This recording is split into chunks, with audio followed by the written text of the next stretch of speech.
getting ready to come. And hidden riches of secret places, that thou mayest know that I am the Lord. Last words, brother. Shalom, shalom, ma.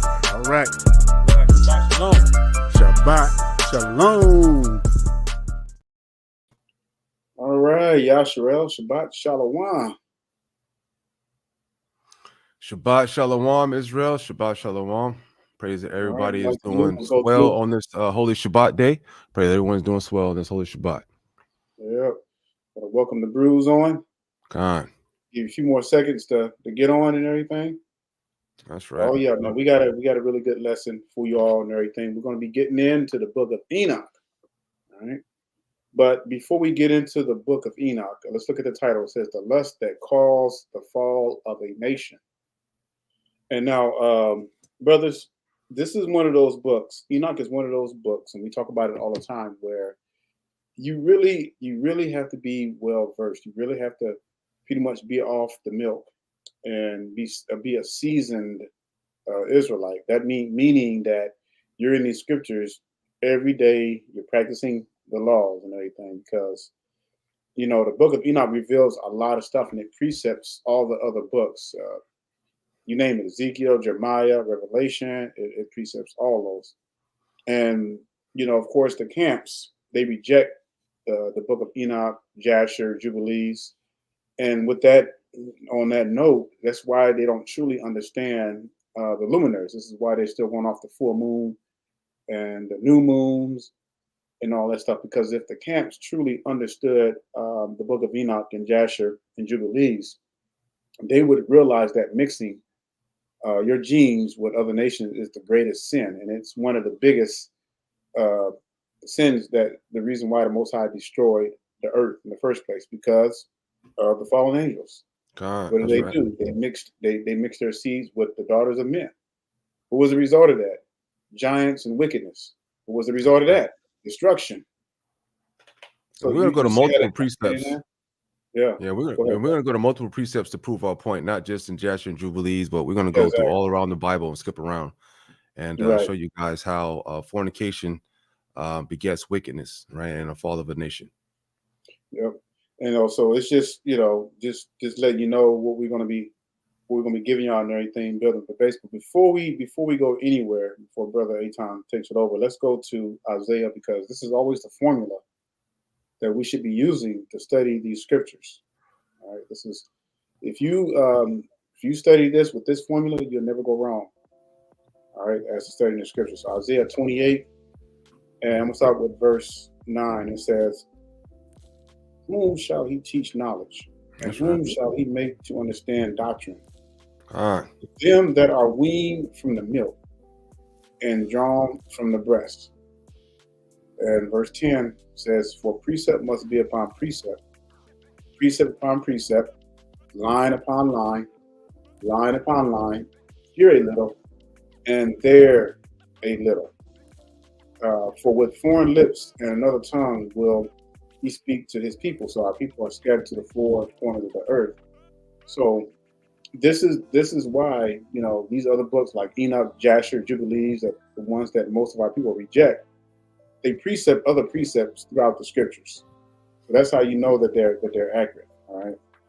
And like Brother said, we're not going to just be coming out of Jubilees, Enoch, and Jasher, but we're going to be showing you precepts throughout the whole scriptures. And when you read the scriptures, everything's always about Israel.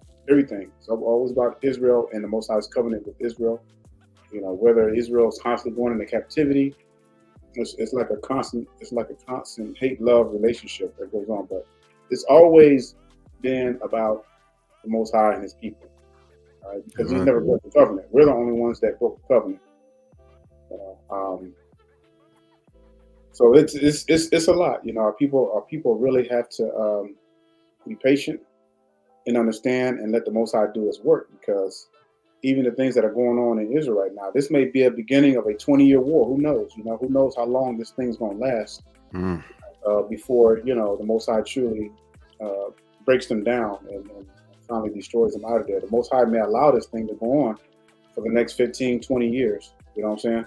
But that's nothing to the Most High. So, we just have to accept what the Most High has, and just be patient. But we should be thankful because we have this grace time to really get into these laws, start keeping His commandments, with all our mind, soul, and strength. Time. Well, really, Israel, this is just a breakdown of fornication, continuous wickedness, man, throughout the nation, and just how it really got started, how this wickedness really came to be, and how this fornication has started, and how even since in the very beginning, right, we'll see that Eve didn't really like her place, right, as being second fiddle to Adam, right, and because of this, right, this translated through the birth of women over the time, and they hold that same grudge as we see today, right, as we even still see today. So we're going to start back, in the beginning, right, where it started, where we know, we see off the top, even from the very first time that Eve was tempted, and mind you now, right, in the scriptures, it breaks it down, and it shows that was the first time that she was tempted, right, the first time that she was come into a situation where she was made to have a choice to choose between right and wrong, right, and in doing this thing, right, we see that she chose to be like Adam, right? She wanted to be like Adam. She wanted to be like God, right? She wanted all the knowledge. She wanted to be above her station, right? Which the Most High, He didn't create it at that particular time.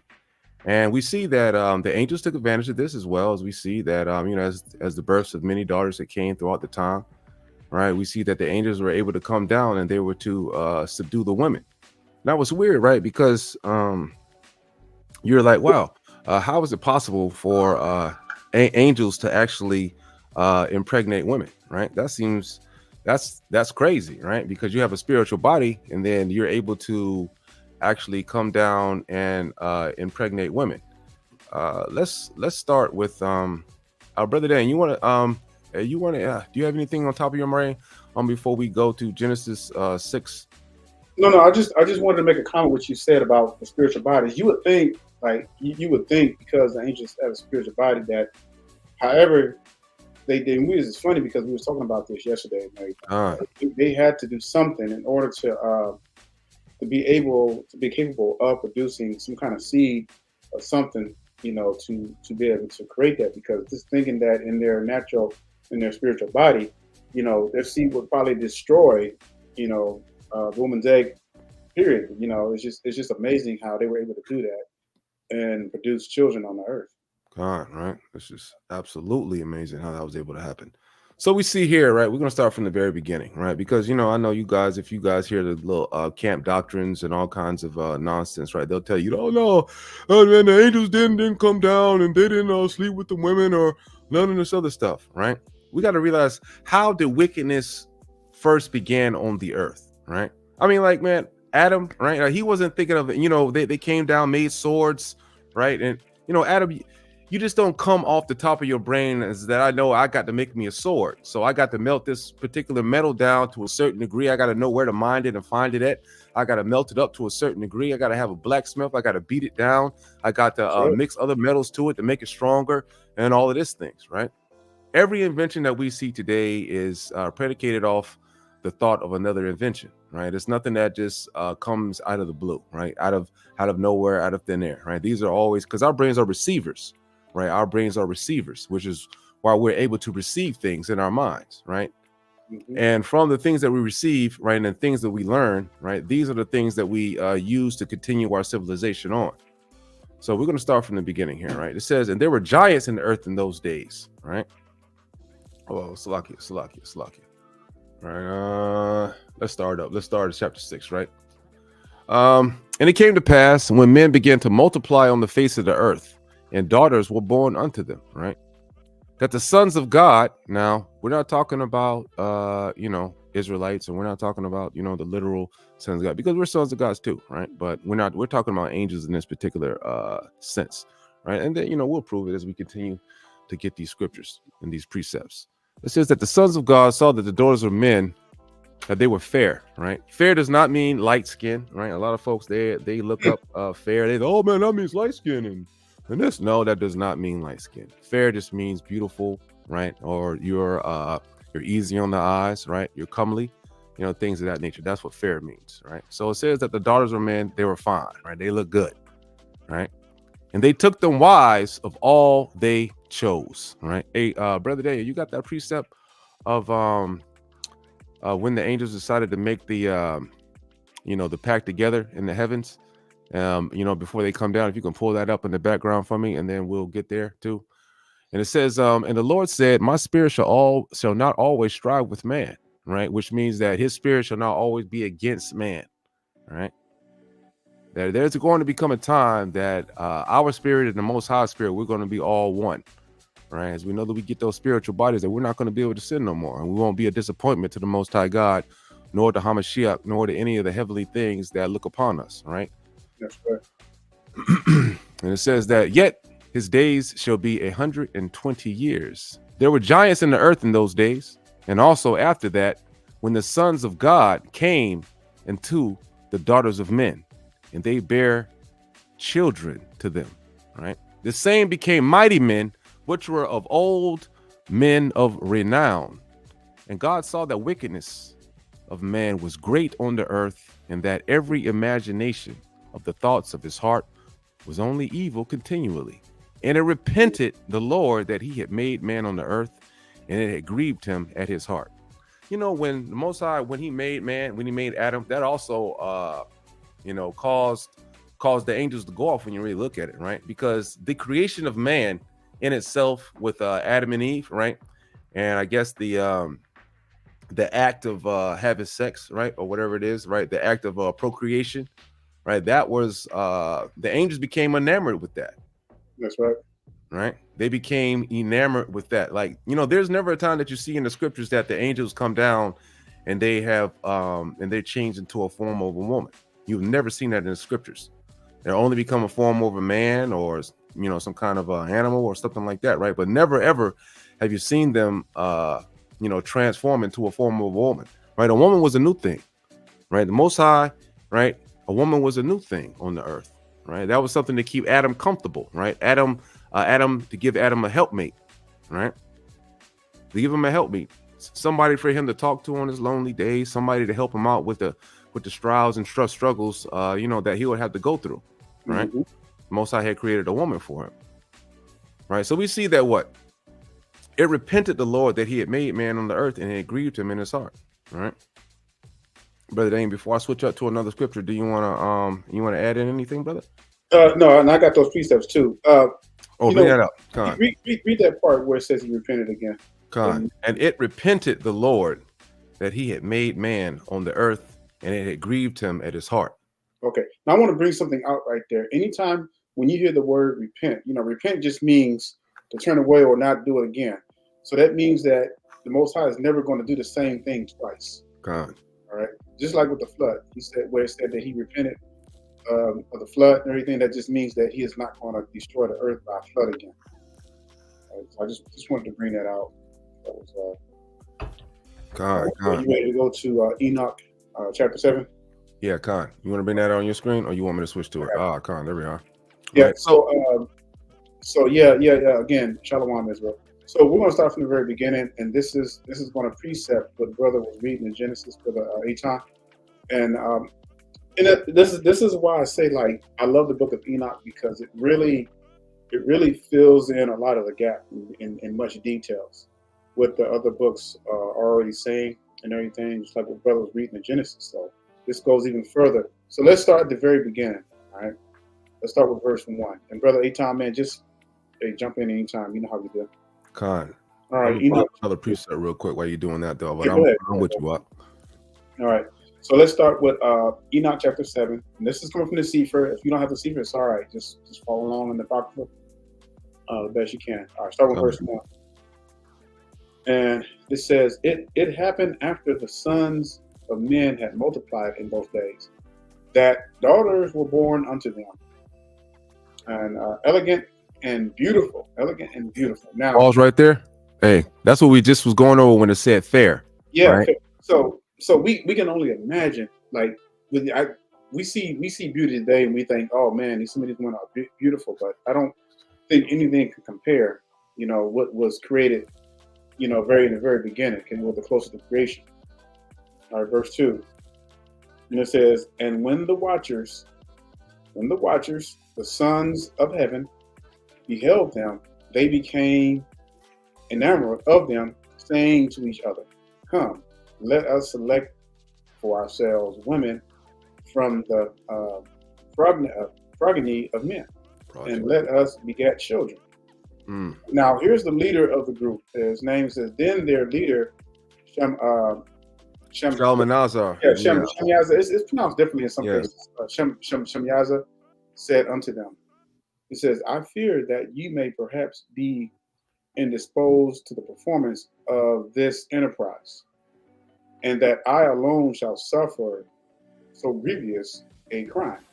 Now, just, man, I can't even imagine what the hell these angels were thinking about. Man, they are spiritual bodies. They're watchers. They've been given a high, glorious task by the Almighty Himself. As trusted agents. These are supposed to be trusted angels. Right? Trusted angels of the Most High. Like, come on. I mean, like, anybody would kill to have that position. It says, but they answered him and said, we all swear. So you see how they all came in? Now, I don't know why they thought that they didn't think or to even consider that the Most High knew what was going on. That's what I was about to say. I don't know if it was just pride or the fact that they felt like they can get away with it if they all do it together, and that somehow the Most High would accept that. I don't know. I don't know what was going through their heads. Hey, you know what? Right, Israel, I want y'all to also look at, right? I want y'all to think about this, right? When y'all see this, right? The Most High God, He is omniscient, omnipotent, and omnipresent. Right? So He's everywhere at once. He knows all things, past, present, and future, right? There's nothing that the Most High does not know, right? Even though He created the angels, Yahweh Shai, right? The heavenly bodies, right? The firmament, all of these things that He's created, right? He has created the angels for what? They're watchers, right? They're called watchers in the scriptures, right? What they do, they come down here, they record the deeds of men, and they go back up and they report them to the Most High God, right? Do you think that the Most High God needs them to report to Him? Exactly. No, He doesn't, right? The Most High God, He knows all, He sees all, right? His eyes are like the 10,000 suns, able to behold the most inner parts of man, right? So when you think about that, you know that the angels that are checking in, right, to show God what is going on, you don't think that God that's a test for them too, right? To make sure that they're not lying about what they've seen. God already knows what's going on, right? These angels in this particular time, right, their mind has been so reprobate, right?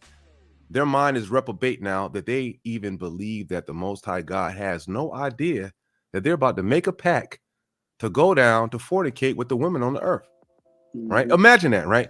That your mind is so you're in the heavens, right? And you know that the Most High God made you and every other angel that are, millions of angels. And you know that He's made you, right?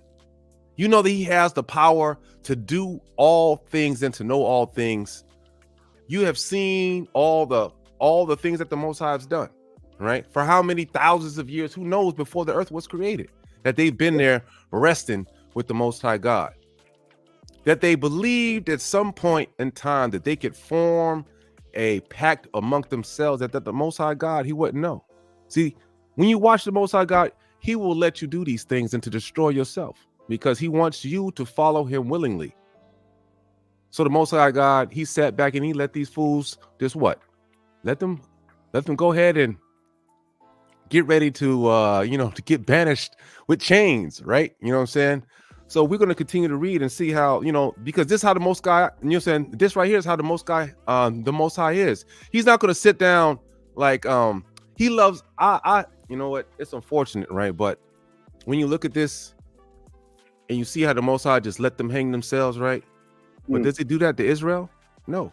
The Most High God cares more about us, it seems, than he does other angels, right? Because whenever we're going off, what does the Most High God send? He sends prophets to our people, right? We have the word of God, right? We have a con, right? We have warnings. The Most High God lets us know, we have warnings. Hey, you about to go off, right? Let me go ahead and send me a prophet, Ezekiel, Samuel, right? Daniel, whoever. He needs to send a prophet to the people, right? Jonah, to let them know, hey, stop going off, or I'm about to come through and to destroy you, because I'm not playing with that. He didn't tell the angels that, right? He didn't tell the angels that at all. He let them boys sit up there and make a pact, right? Not one of them was smart enough to say, hey, man, let's think twice about this, because we're about to go against the Heavenly Father who created us in a spiritual body that we can last forever and ever. Man, they were about to throw that all away, right?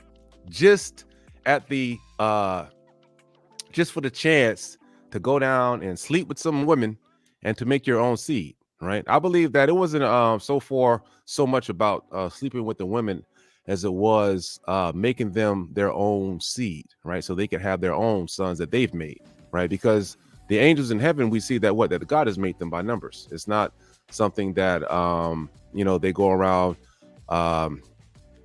procreating in the heavens, right? They always have a set number. All right, Slakia, brother, go ahead. Yep. All right, so I'll read that. I'll read verse 5 again. All right. And it says, but they answered him and said, we all swear. Verse 6, and bind ourselves by a mutual execrations. I mean, man, that's crazy. They all were in cahoots together. They all agreed. So that means that, there's something, because the Most High says, okay, I'm going to let them do what they're going to do. These boys, they totally came to an agreement.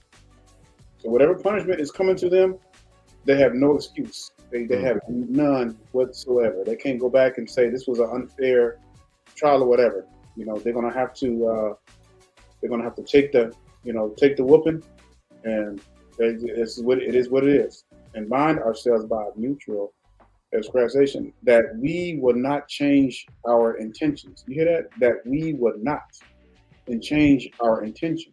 So in other words, they've already had in their minds that it was it. There's no turning back. All right. And I think this is what caused their eternal destruction.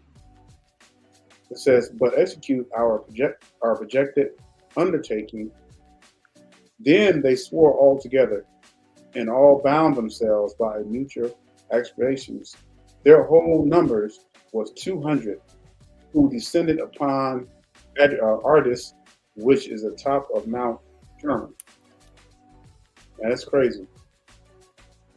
And so, looking at this, and you see the names in the verse 9, you see the names of these boys, and but just imagine, like, if they to 200, just imagine all the other angels that were under them taking orders. That's right. These were like high officials, all right. But that means they probably had it's millions that they were all between all 200 of them they were in control of, and that's crazy. Hey, you know what? Speaking of that, man, let me before we continue on, right? Let me jump to 2nd Baruch real quick, Israel. Right? Let me jump to 2nd Baruch real quick, right? So we're going to see just a little bit more of this, right? And it says, for he became a danger. He is talking about Adam in this particular situation. So if you want to go back and read Baruch 56, 2nd Baruch 56 by yourself, I suggest that you should do that. But the total understanding we're talking about, for he is Adam, became a danger to his own soul. Even to the angels became he a danger. For moreover, at that time when he was created, they enjoyed liberty. And some of them descended and mingled with the women. Now, this is right here in the Apocrypha, right? For brothers, hey, 2nd Baruch, right? This is a book we all have, right? Especially if you have it's the Sefer. This is why it's important to get the Sefer, right? You know what I'm saying? You pay, sometimes you're just gonna have to pay for the knowledge that you want, right? These free books are not gonna have everything, right? So it says, and some of them descended and mingled with women, right?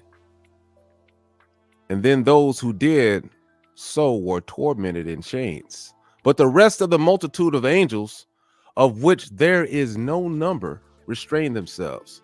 Right? And those who dwelt on the earth perished together with them through the waters of the deluge. Right? These are the black first waters, right? This is the flood, right? This is the flood that happened, right? This is talking about the flood, right? So we see that there are no number of angels. There's so many millions of angels that man, we can't even count them. But guess what? Just the act of procreation and the allure of being able to create your own child, one that is just like you, right? As as we do today, right? That right there enamored the angels, right? All of them, right? It wasn't a temptation. Like it said they restrained themselves, which means that this was something that they had wanted to do, that they thought to do, but they were smart enough to know that the Most High God would destroy their ass if they had tried that, right?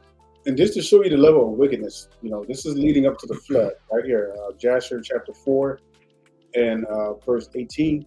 And it says, and their judges and rulers went to the daughters of men and took their women by force from their men according to their choice. And the sons of men in those days took from the cattle of the earth and the beasts of the field and the fowls of the air, and taught the mixture of animals of one species with another. Same thing they're doing now. They gene mixing, creating stuff that the Most High did not even create, in order therewith to provoke Yahweh. And Elohim saw the whole earth, and it was corrupt. All flesh had corrupted its ways upon the earth, all men and all animals. All right. And then when you look, verse 19, it says, and Yahweh said, I will blot out man that I created from the face of the earth, right before the flood. Yea, from man to the birds of the air, together with cattle and beasts that are in the field, for I repent that I made them. Right? Remember, Brother Eitan read that back in Genesis.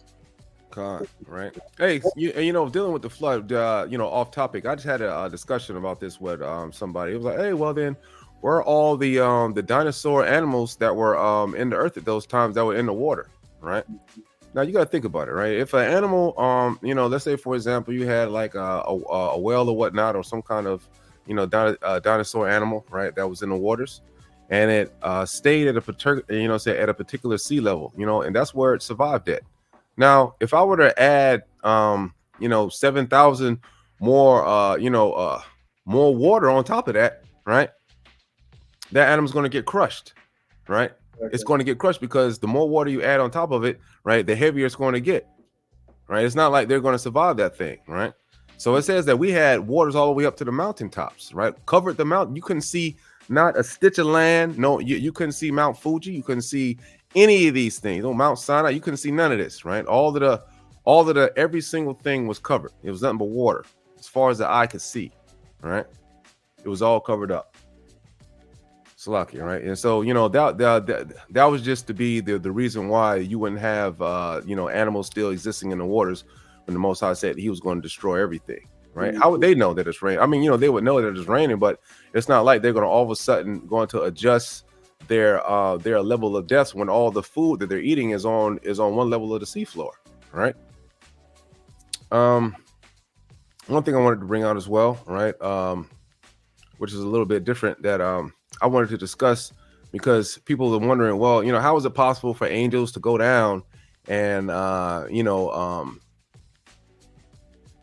be able to procreate with women, right? What I'm saying? How are you able to procreate with women, right? So we're gonna go ahead. We're gonna get first. Let's go to Luke real quick. Oh, Slucky, that's me right there. Let's see. Okay, let's go to Luke real quick. All right. I think it's 34. Slucky. Boom. Okay. Boom. Right.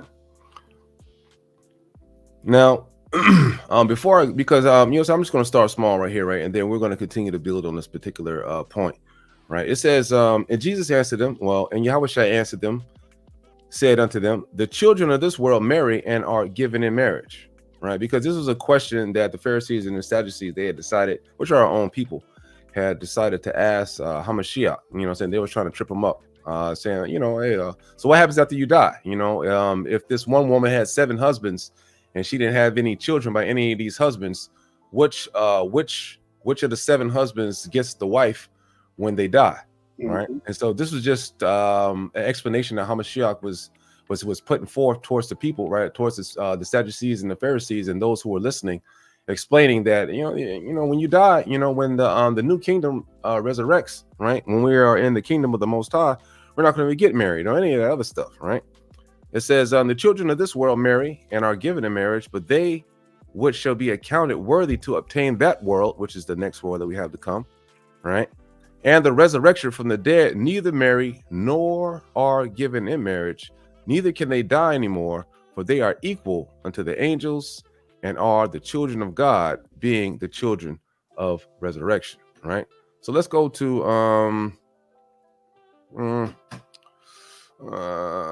Baruch 51. Let me see something.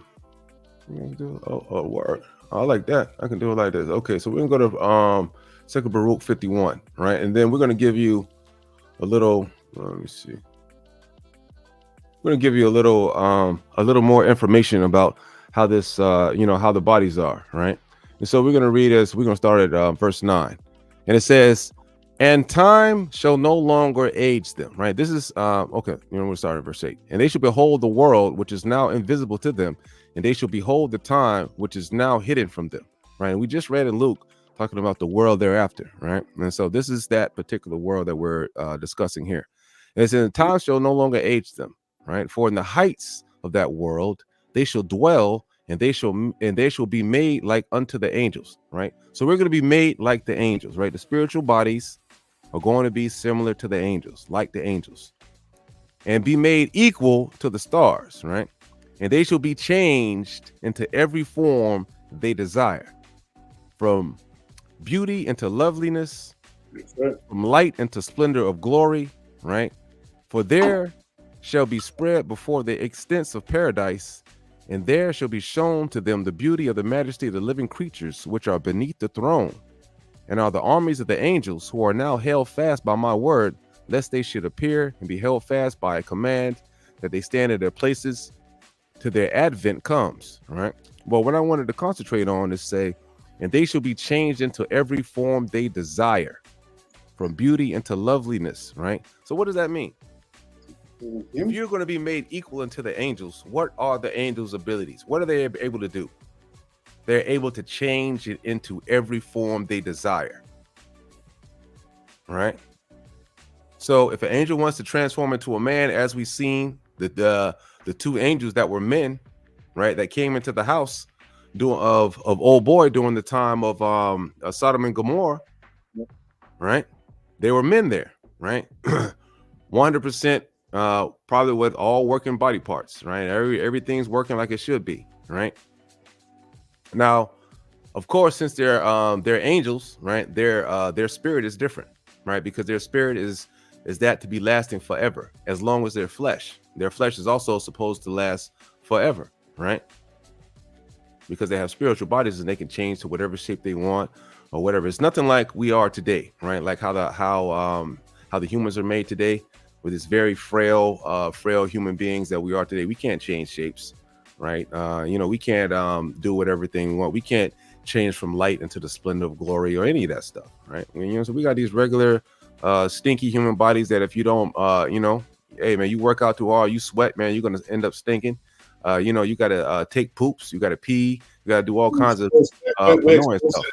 We get sick, we're exposed to all kinds of diseases and all kinds of stuff.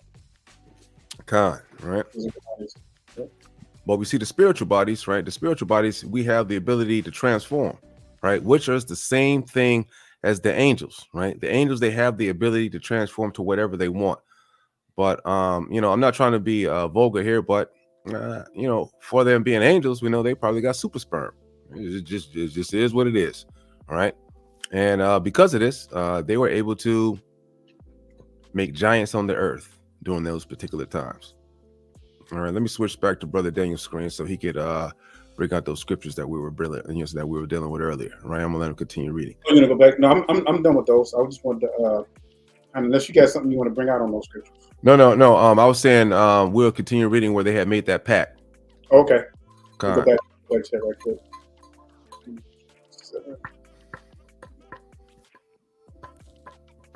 And well, you know, while Brother Daniel's getting that, we'll go ahead and get let's get that Jude, right? Because we can also go to Jude too, and we can see another instance, right? Oh, never mind. Here we are. All right, go ahead, brother.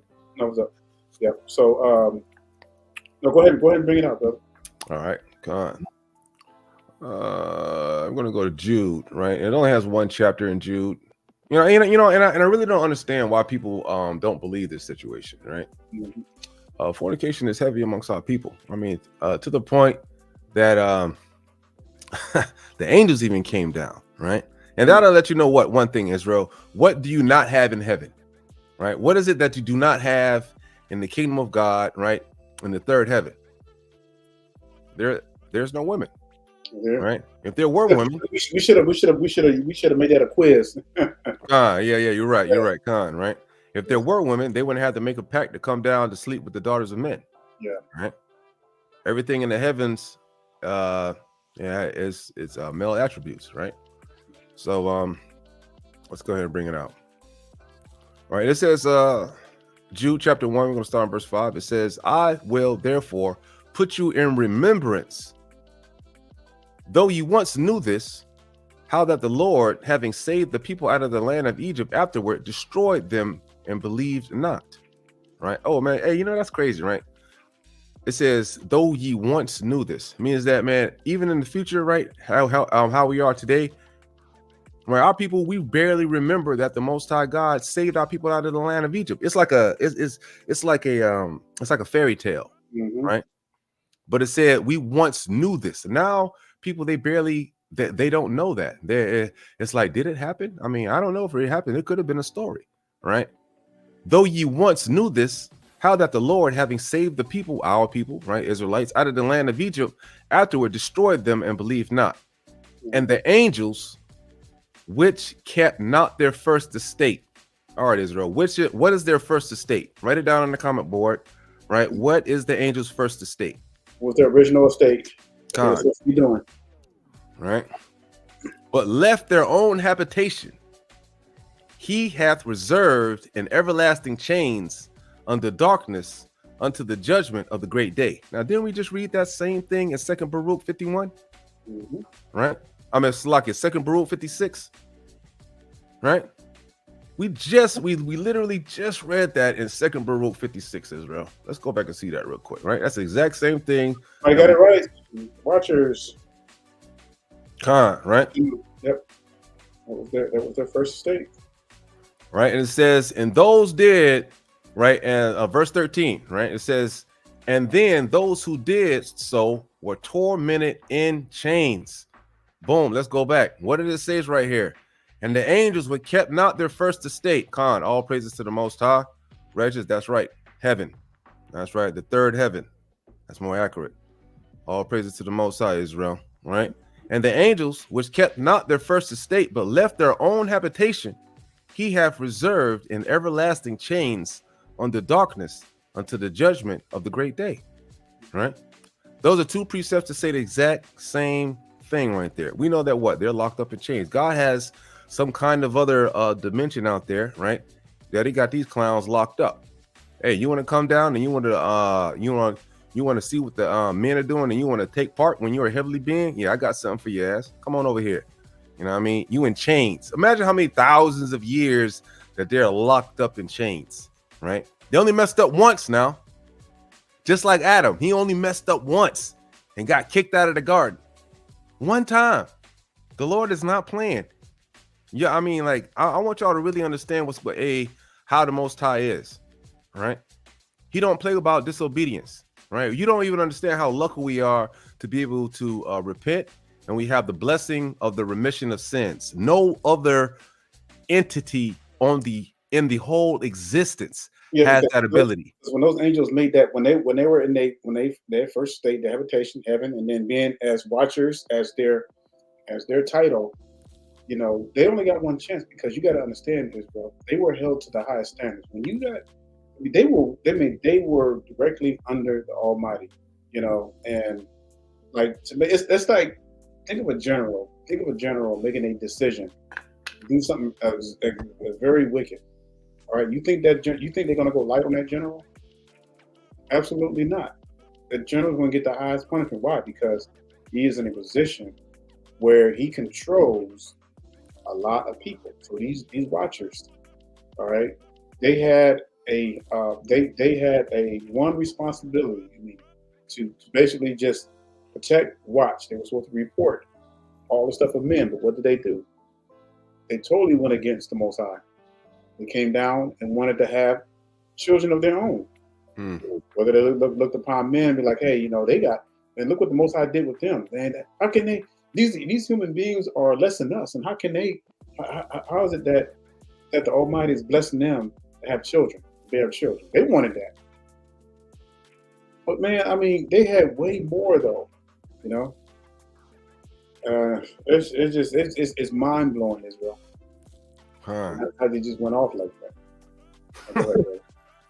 That's a truly reprobate mind, man. Yeah. I mean, like, just be able to just, I mean, dog, man. That's just. Yeah, you know, I was gonna bring. Yeah, I was okay. Yeah, go ahead. I'll let you break it down. Go ahead. Do your thing. Yeah, I'll bring that out too. But yeah, Israel, it's crazy. Being watchers, come on, man. That just, they were in the highest position, and this is why they don't get a second chance, because once they made that decision, that was it. I'm not going to too much go off the subject, but there was a chapter in Enoch where they petitioned to Enoch to make petitions for the Hamashiach. Oh yeah. And even Enoch was like, "Hey, I'm not in that position. I can't do that. Whatever your faith is, it's sealed already." So, well, man, yeah, just imagine being in that situation, and then you done sinned, you messed up. Now you trying to, but this is why they're so angry, because they know that this is it for them. So they're gonna do all the damage that they possibly can. All right. Hey, imagine that, right? You're an angel with a spiritual body that you doggone asking Enoch, a human, right, without a spiritual body, right, that is subject to sin, which he has not, right? Lobbying for the angels. Come on, man. That tells you the low state they had, though. You know that they were desperate. Yeah, they were desperate. They were desperate, bro. Yeah, I mean, like, it's like, man. All right. Go ahead, bro. That just, like a lot of us too, right? Sometimes we do stuff, right? That we just really don't mean to do. Sometimes, man, you just might be get caught up in the moment and do something wicked, like these angels were, right? They didn't even think about the implication of what could happen, right? Or any of that. They was like, you know what, hey man, they were so enamored with lust, right? And just the possibility of making their own progeny, right? That these clowns decided to go off. And that also tells you that the Most High God, he gave the angels the ability to choose, right? Like Hamashiach, right? Hamashiach, the reason why he is like the reason why he's the son of God is because he doesn't never go off. His mind is just like the mind of the Most High. He does not at any time wish to go against God. Imagine that, man. You got a homeboy that's riding with you so tough that your mind is always the same. You ain't got to worry about him ever want to disobey you, or you don't never want to do anything against him. It's the same thing. Y'all riding together with the exact same mind. That's right. Right. Even when his father said, you know what, man, I got to take the spirit from you, right? Send you down into the underworld, right? Hey, he did it. Right. Hey, he did it, even though he was sweating blood, right? Crying and asking the Most High, hey, is there another way that you could change this up so I don't have to die? Most High was like, nah, bro, you got to go ahead and receive this work. Hey, he is so loyal of a soldier that he took that. He died. He died for us, and he obeyed his father. Right? How many of y'all say that y'all could do that? Right? How many of y'all that say y'all like Isaac, right? That you could put a you know what I'm saying? Yeah, that you could sacrifice your child, right? You're getting ready to put him down on the thing that you could go ahead and chop him up.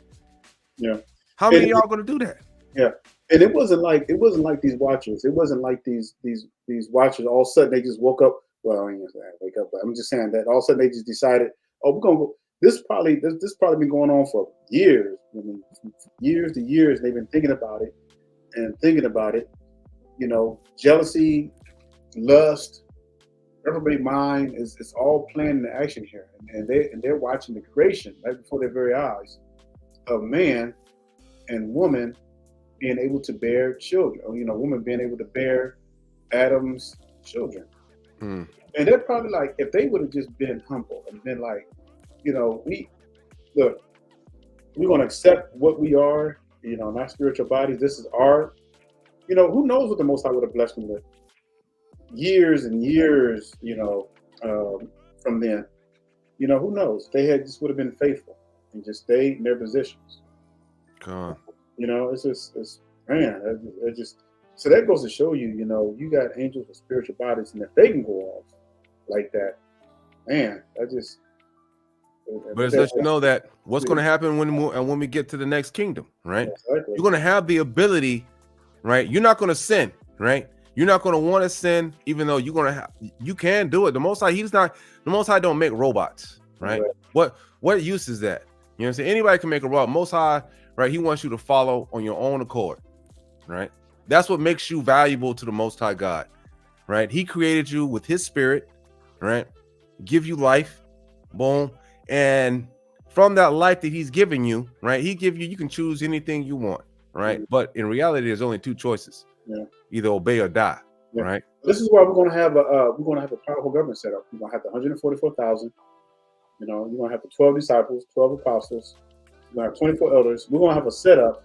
Like Brother said, if anybody even has a thought of going off, they're not gonna want to do it. Why? Because why would you? Even Amos said that affliction shall not rise up the second time. Mm. All right. What do you imagine against the Most High? Affliction shall not rise the second time.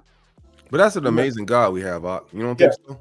Yeah, like just to be able to give us life like that, and then just if we decide, it's not even hard. Is we just decide just to obey God, we get to live forever, and we still get to do anything you basically want in righteousness. You know what I'm saying? Why would you want to sink down to wickedness anyway with something like that? You can live forever. Hey, before we read the scripture, I wanted to bring up something you said earlier about how we do crazy stuff and we go off, even though we see the evidence right before us. I'm gonna give you a prime example. You look at Saul. You look at King Saul. He was a bad brother when he first started off. Humble, he was in it. He was in it to win it. But his pride, his every mind, his lust got the best of him, and he was the main one who went out killing witches. Next thing you know, this joker looking up a witch to try to call up Samuel. And that just goes to show you, man, when people are desperate like that, you get to the point because he knew the kingdom was going to be ripped from him, so he was just doing the most. And then looking up a witch, and they had to assure her that he would not kill her, and but the Most High ended up killing him. Rose up King David, tolerated Saul until he can get him out the way. You know what? Let me I got one scripture before we get there, man. Let me get that real quick. All right, God. Because that just reminded me of something what you were saying earlier, right? So we're gonna read Enoch chapter 12, right?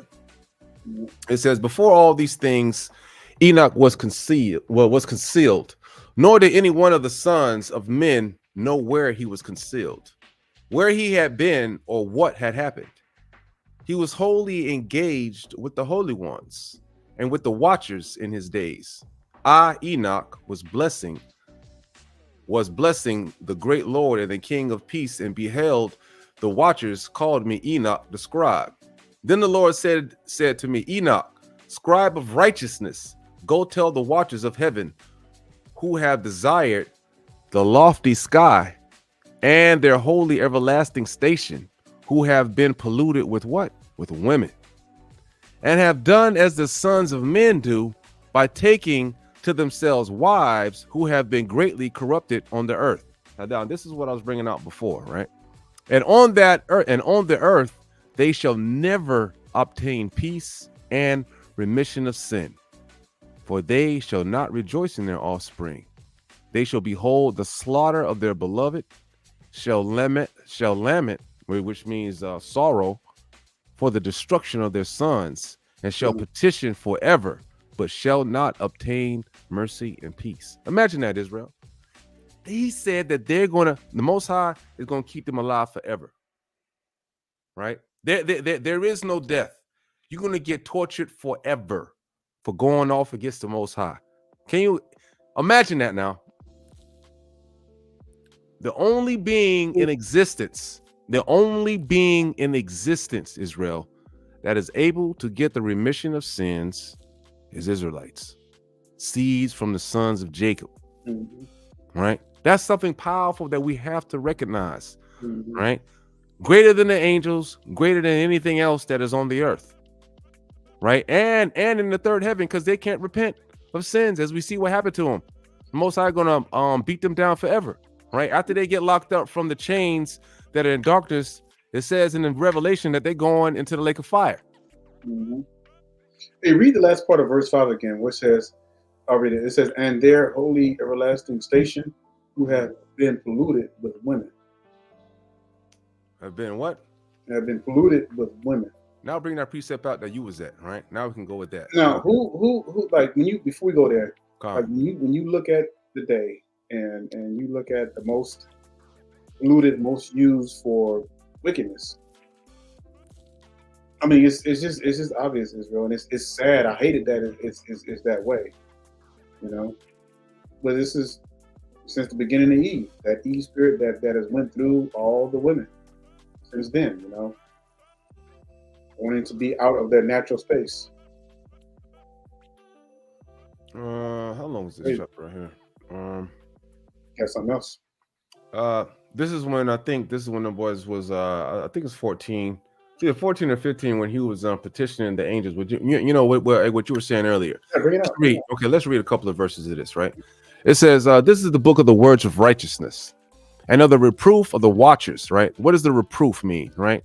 That means the rebuke, right? The punishment, right? The correction, right? Of the watchers because they went off, right? And the watchers are who? The angels, who belong to the world according to that which he, who is holy and great, commanded in the vision I perceived in my dream, that I was now speaking with the tongue of flesh and with my breath. Man, wow. So you have a tongue of flesh, right?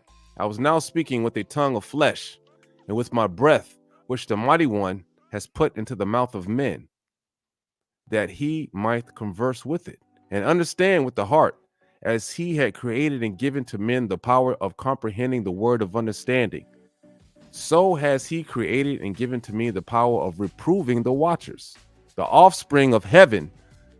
I have written your petition, and in my vision it has been shown to me that what you request will not be granted you as long as the world endures. Dang. Right? And how long does the world last? Right? If we're going to be there forever, right? It says, if we're going to be there forever, so the Most High, he ain't going to never listen to them boys, right? Judgment has been passed upon you. Your request will not be granted you. Your request will not be granted you. From this time forward, never shall you ascend into heaven. He has said that on earth he will bind you, as long as the world endures. So what does that mean, right? These chains of darkness are underneath the earth, right? He says that the judgment that pass upon you, your request will not grant you. From this time forward, never shall you ascend into heaven. He says, from this time forward, never shall you ascend into heaven. He has said that on the earth he will bind you, as long as the world endures. But before these things, ye shall behold the destruction of your beloved sons. You shall not possess them, but they shall fall before you by the sword. Neither shall you entreat for them, nor for yourselves, but ye shall weep and supplicate in silence the words of the book which I wrote. A vision thus appeared unto me. Behold, in that vision, clouds and a mist invited me, agitated stars and flashes of lightning impelled and pressed me forwards, while winds in the vision assisted my flight, accelerating my progress. They elevated me aloft to heaven. I proceeded until I arrived at a wall built with stone of crystals. A vibrating flame surrounded it, which began to strike me with terror. In this vibrating flame I entered and drew nigh to a spacious habitation built also with stones of crystals. Its walls too as well as pavement, were formed with stones of crystal, and crystal likewise was the ground. Its roof had the appearance of agitated stars and flashes of lightning, and among them were cherubim of fire in a stormy sky. A flame burned around its walls, and its portal blazed with fire. When I entered into this dwelling, it was hot as fire and cold as ice. No trace of delight or of life was there. Terror overwhelmed me, and fearful shaking seized me. Violently agitated and trembling, I fell upon my face. In the vision I looked, and behold, there was another habitation, more spacious than the other, every entrance to which was open before me, erected in the midst of a vibrating flame. So greatly did I excel in all points, in glory and magnificence, and in the magnitude, that it is impossible to describe to you either the splendor or the extent of it. Its floor was on fire, above were lightnings and agitated stars, while its roof exhibited a blazing flame. Attentively I surveyed it, and saw that it contained an exalted throne, the appearance of which was like that of a frost, while its circumference resembled the orb of the brilliant sun. And there was the voice of the cherubim. From underneath this mighty throne, rivers of flaming fire issued. To look upon it was impossible. One great and glory sat upon it, whose robe was brighter than the sun and whiter than snow. Well, we already know what time it is, right? No angel was capable of penetrating the face of him, the glorious and the engulfing, nor can any mortal behold him. A fire was flaming around him. Right? If everybody, you guys ever watch Dragon Ball Z and you know how that flame goes around them, right? Same situation, right? This is where they get that stuff from, right? Our books, right? The books of the Hebrews. And you know, and I like this to the fact that it's describing, you know, the Most High's his throne, you know. Ezekiel, Revelation, Ecclesiastes. It's powerful. And just to finish out this particular chapter, it says, "A fire also of great extent continued to rise up before him, so that not one of those who surrounded him was capable of approaching him. Among the myriads of myriads who were before him, to him, holy consultation was needless. Yet did not the sanctified who were near him depart far from him, either by night or by day, nor were they removed from him. I was also so far advanced with a veil on my face and trembling. Then the Lord with his own mouth called me, saying, Approach hither, Enoch, at my holy word. And he raised me up, making me draw near, even into the entrance. My eye was directed to the ground." Right, and we're going to other chapters, but you know, that's just going on to just it's going to go on to explaining like the places where the places where the angels were locked up. You know what, hey brother, if you want to pull out that other scripture, right, I'll go ahead and bring out the place of darkness where they were go ahead, man. Right. Let me look that up. Man, you're gonna see why the spirit world is so fierce. Okay. All right, let's go ahead and bring this one out. I'll start from the very beginning. And it says, "And as to the death of the Nephilim, wheresoever their ruach departs from their bodies, let their flesh, that which is perishable, be destroyed before the judgment. Thus shall they perish until the day of the great consummation of the great world. A destruction shall take place of the watchers and the impious." Verse 2. "And now to the watchers who have sent you to pray for them, who in the beginning were in heaven. Say, in heaven have you been secret things, however, have not been manifest to you, yet have you known a reprobate, mastery." Verse 4. "And this you have related to women in the hardness of your heart, and by that mystery have women and mankind multiplied evils upon the earth. Say to them, never therefore shall you obtain peace." That's heavy.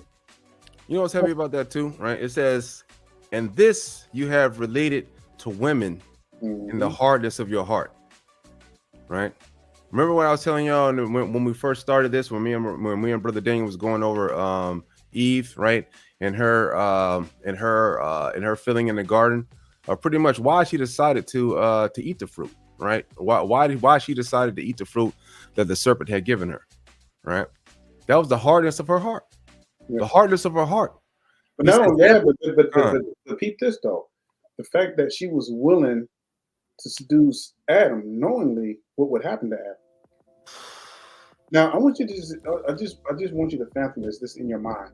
Now, a woman is supposed to be the helpmate.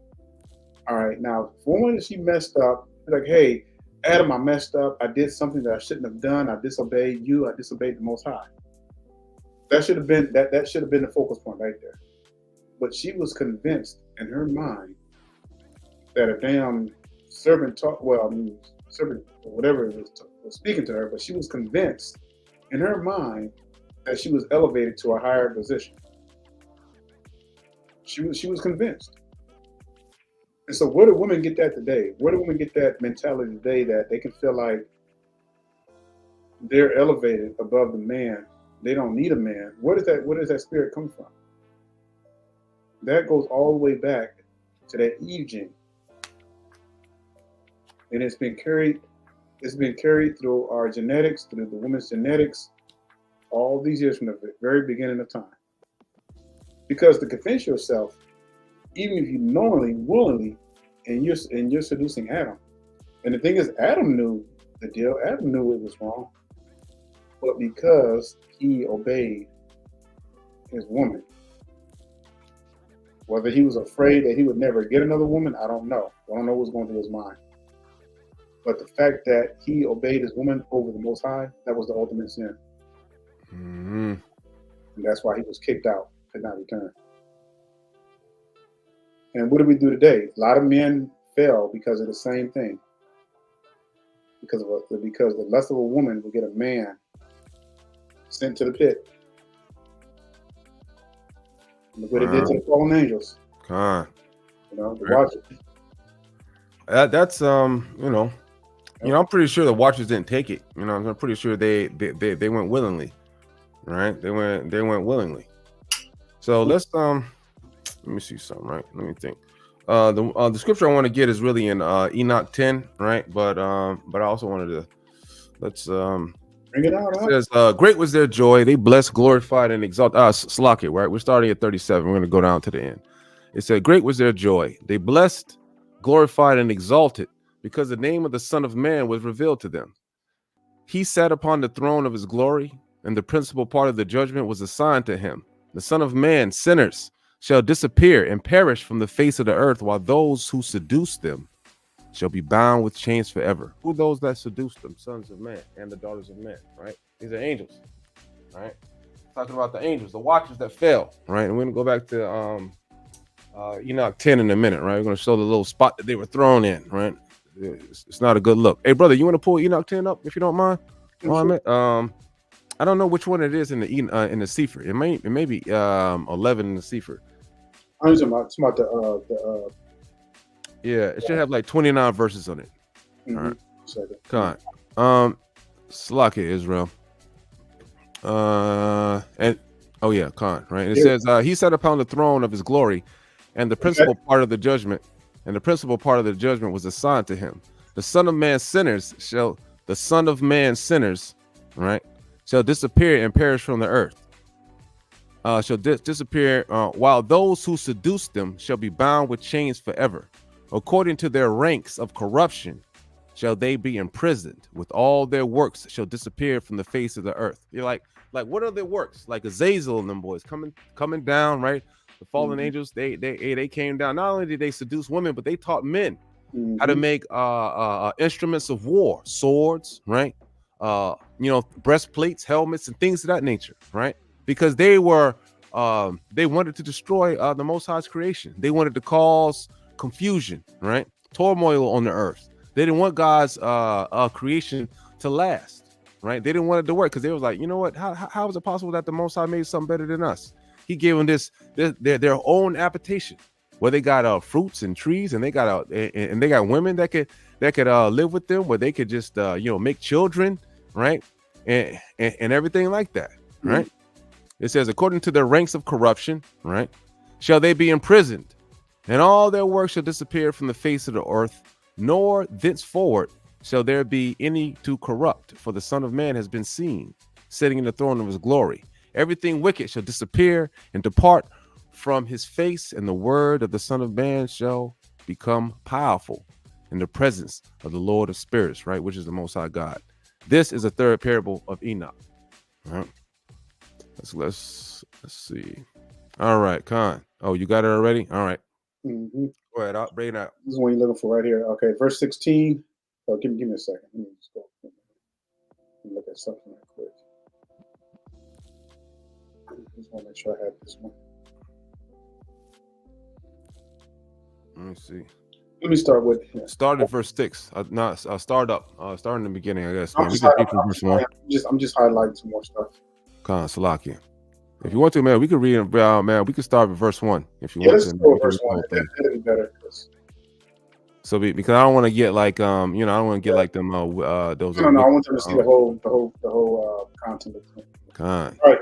So it says, then El Elyon, the great and holy one, spoke and sent Arish Yalayar to the son of Lamech, saying, say to him in my name, conceal yourself. Then explain to him the consummation which is about to take place. For all the earth shall perish. The waters of a deluge shall come over the whole earth, and all the things which are in it shall be destroyed. It's talking about right before the flood. And now teach him how he may escape and how his seed may remain in all the earth. And again, Yahweh said unto Raphael, bind Azazel. Bind who? He says, bind Azazel, hand and foot, and cast them into darkness, and opening the desert, which is in Dudael, cast them in there. That's crazy. He ain't even done yet. Hey, right, look how he get thrown in there. Cast him in there. Throw upon him hurled and pointed stones, covering him with darkness. Hold up now. It say that it says throw upon him, right? Throw upon him hurled and pointed stones, covering him with the darkness. Man, that's crazy, right? So the Most High, he opened up a cavern, right? Threw his ass in the darkness, and then on top of that, they piled stones upon him, right? So he chained hand and foot, right? The Most High ain't playing, right? So you chained hand and foot. The Most High done opened up some place in the middle of nowhere that you don't know about, threw your behind in there, and on top of that, hurled, which means he throwing stones at you, throwing stones and pointed stones to cover you up until there's nothing but darkness. Yeah, check this out. There shall he remain forever. Cover his face that he may not see the light. Say that one more time. Says, there shall he remain forever. Cover his face that he may not see the light. And in that great day of judgment, let him be cast into the fire. Being reserved, just like it was talking about in Jude. All right, restore the earth, which the angels have corrupted, and announced. Corrupted? To restore the earth, which the angels have corrupted, and announce life to it, that I may revive it. All the sons of men shall not perish in consequence of every secret, but which the watchers have destroyed, and which they have taught their offspring. Come on, man. About their wicked offspring that they had. Unnatural. Most High didn't create them jokers. All the earth has been corrupted by the effects of the teaching of Azazel, because he was teaching all that stuff. That's right. Him therefore ascribed the whole crime. Fornication, the offspring of the watchers from among men, bring them forth and excite them one against another. Let them perish by mutual slaughter, for length of days shall not be theirs. They shall all entreat you, but their fathers shall not obtain their wishes, especially them, respecting them. For they shall hope for eternal life, and they that may live, each of them 500 years. You want to bring that out in verse 15? Let me see. We'll bring that out another lesson. We'll break that down another lesson. You know what I'm saying? We can just go on. It says you can just go. I mean, you can read over and then we'll just go to 16. They should be taken away in the lower depths, in the lowest depths of the fire than the torments, and confined. They should be shut up forever. Immediately after this shall Shalmaneser together with them burn and perish. Now, who is Shalmaneser? Right? I want you to write in the comment board who is Shalmaneser. Shimshaza. Yeah. Yep. Shalmaneser, right? Write that in the comment board because we went over that in the beginning, right? Who is that angel, right? What was he ahead of? You know what I'm saying? What was he the head of? Now we got Azazel, right?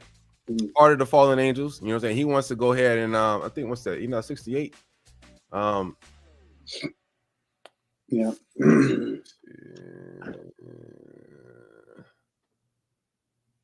So I do want to bring out the 15 because basically it's just all about the sons of the daughters and the children and everything. So they have a full understanding. It says to Michael likewise Yahweh said, go and announce his crimes to Shalmaneser, to the other angels who are with him, who have been associated with women. I really want to bring this out, that they might be polluted with all their impurity, and when all their sons shall be slain, when they shall see the perdition of their beloved, bind them for 70 generations underneath the earth. Even where they at? Where they at? The earth. That's right. Underneath the earth. That's why you only trying to dig. These folks trying to dig like miles and miles on the earth. They're gonna run into something that they're gonna wish they never ran into. The Most High won't let them dig past 7. Says like that shut down. Even to the day of judgment and of consummation until the judgment, the effect of which will last forever, be completed. Then shall they be taken away into the lowest depths of the fire and torment, and confinements shall they be shut up forever. Confinement shut up forever. So ain't nobody gonna be able to release them. I don't care how them boys try to dig. I don't care what CERN they're trying to open up portals. They're not gonna be able to let them boys loose. Right. So everything's complete. It says immediately after this shall Shalmaneser together with them burn and perish. They shall be bound until the consummation of many generations. Destroy all the souls addicted to lust. Do what? Destroy all the souls addicted to lust and the offsprings of the watchers, for they have tyrannized over mankind.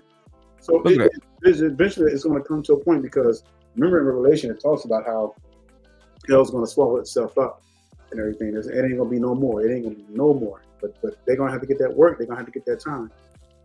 So, all right, Shalmaneser, right? Shalmaneser is he is not the he wasn't the leader of the Watchers, right? But he was the one that spearheaded the pact to go down onto the earth to fornicate with women to produce a progeny, right? That's who Shalmaneser is, right? So, you know what? Let me make sure, man, because I think he was one of the high influences of the Watchers. I don't know if he was the head honcho. But I think he was the one that convinced them boys to make the pact, because he was saying that, hey, I don't know if the rest of y'all boys with this, but sure. I'm gonna get destroyed by myself. But if y'all want to come through, come on, let's make this pact. Right. So basically, so it didn't say he was the head, but because you had 200 Watchers, so they were all like, it was like almost like all, you get all your 4-star generals, stuff like that. I mean, I'll do a little more. I'll do a little more digging on that, but I think with the 200 Watchers, he was a Watcher.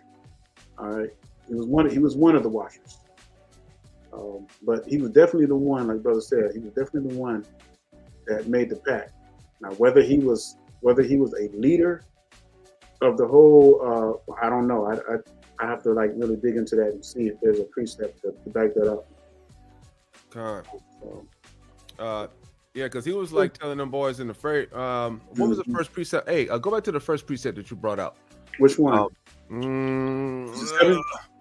I think so. I can't remember off the top of my head. Chapter 7.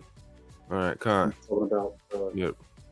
Bring that up real quick before I start on this one. It says, then their leader. Okay, well here it is. It says, then their leader, Shalmaneser, said to them, I fear that you may perhaps be indisposed to the performance of this enterprise. So right here it says, then their leader.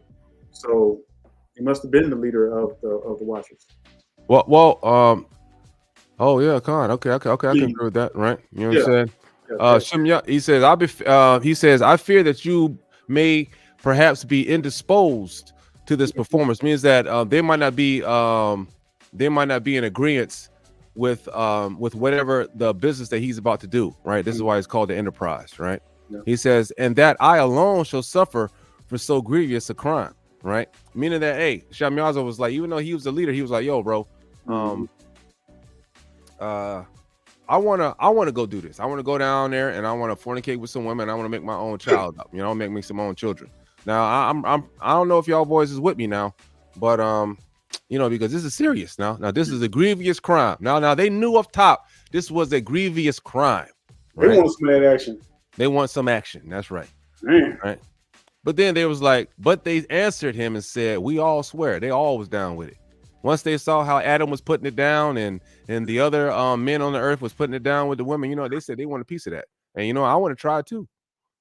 Right. I want to try it too. Right. So them boys decided that, we're going to go ahead and make a pact and we're going to go down there to the earth. Right. And do something stupid and get ourselves destroyed. Damn. That's a damn shame. That's crazy, y'all. I mean, like, man, I'm telling you, boy. Hey, that just goes to show, though, how easy it is to fall into sin, right? That just goes to show how easy it is to fall into sin, man. The Most High, he ain't playing that, right? But you know what is interesting, man? Because prior to that, there has never ever, as far as the recorded scripture, there has never ever been a time where the Most High has created something like that of us, where they were procreating with children. Because prior to that, there were no women in heaven. There was no one prior to that. It's just all angels. So who knows what was millions and millions and millions of years prior to that? But according to what's in the scripture, this is the first time the angels ever saw something like this, where the Most High created man from the dust of the ground and produced a woman from Adam and was able to procreate, go in and procreate and have children. That must have been something so spectacular to the angels that it just must have overwhelmed them. And maybe that was their test. Maybe that was their what you call the tree of life test. You know what, too, though? That goes to show you, too, like how we have today. We got these preachers and priests, and they think they're so high up, right? But a lot of them, they go off, right? You see that one dude, what was that? Taza Doc? No, hold on. What was that one dude? He said that he was the comforter, right? You know what I'm saying? He had a dream that he was called something. He was called up to Mount Zion or something like that. Mount Sinai.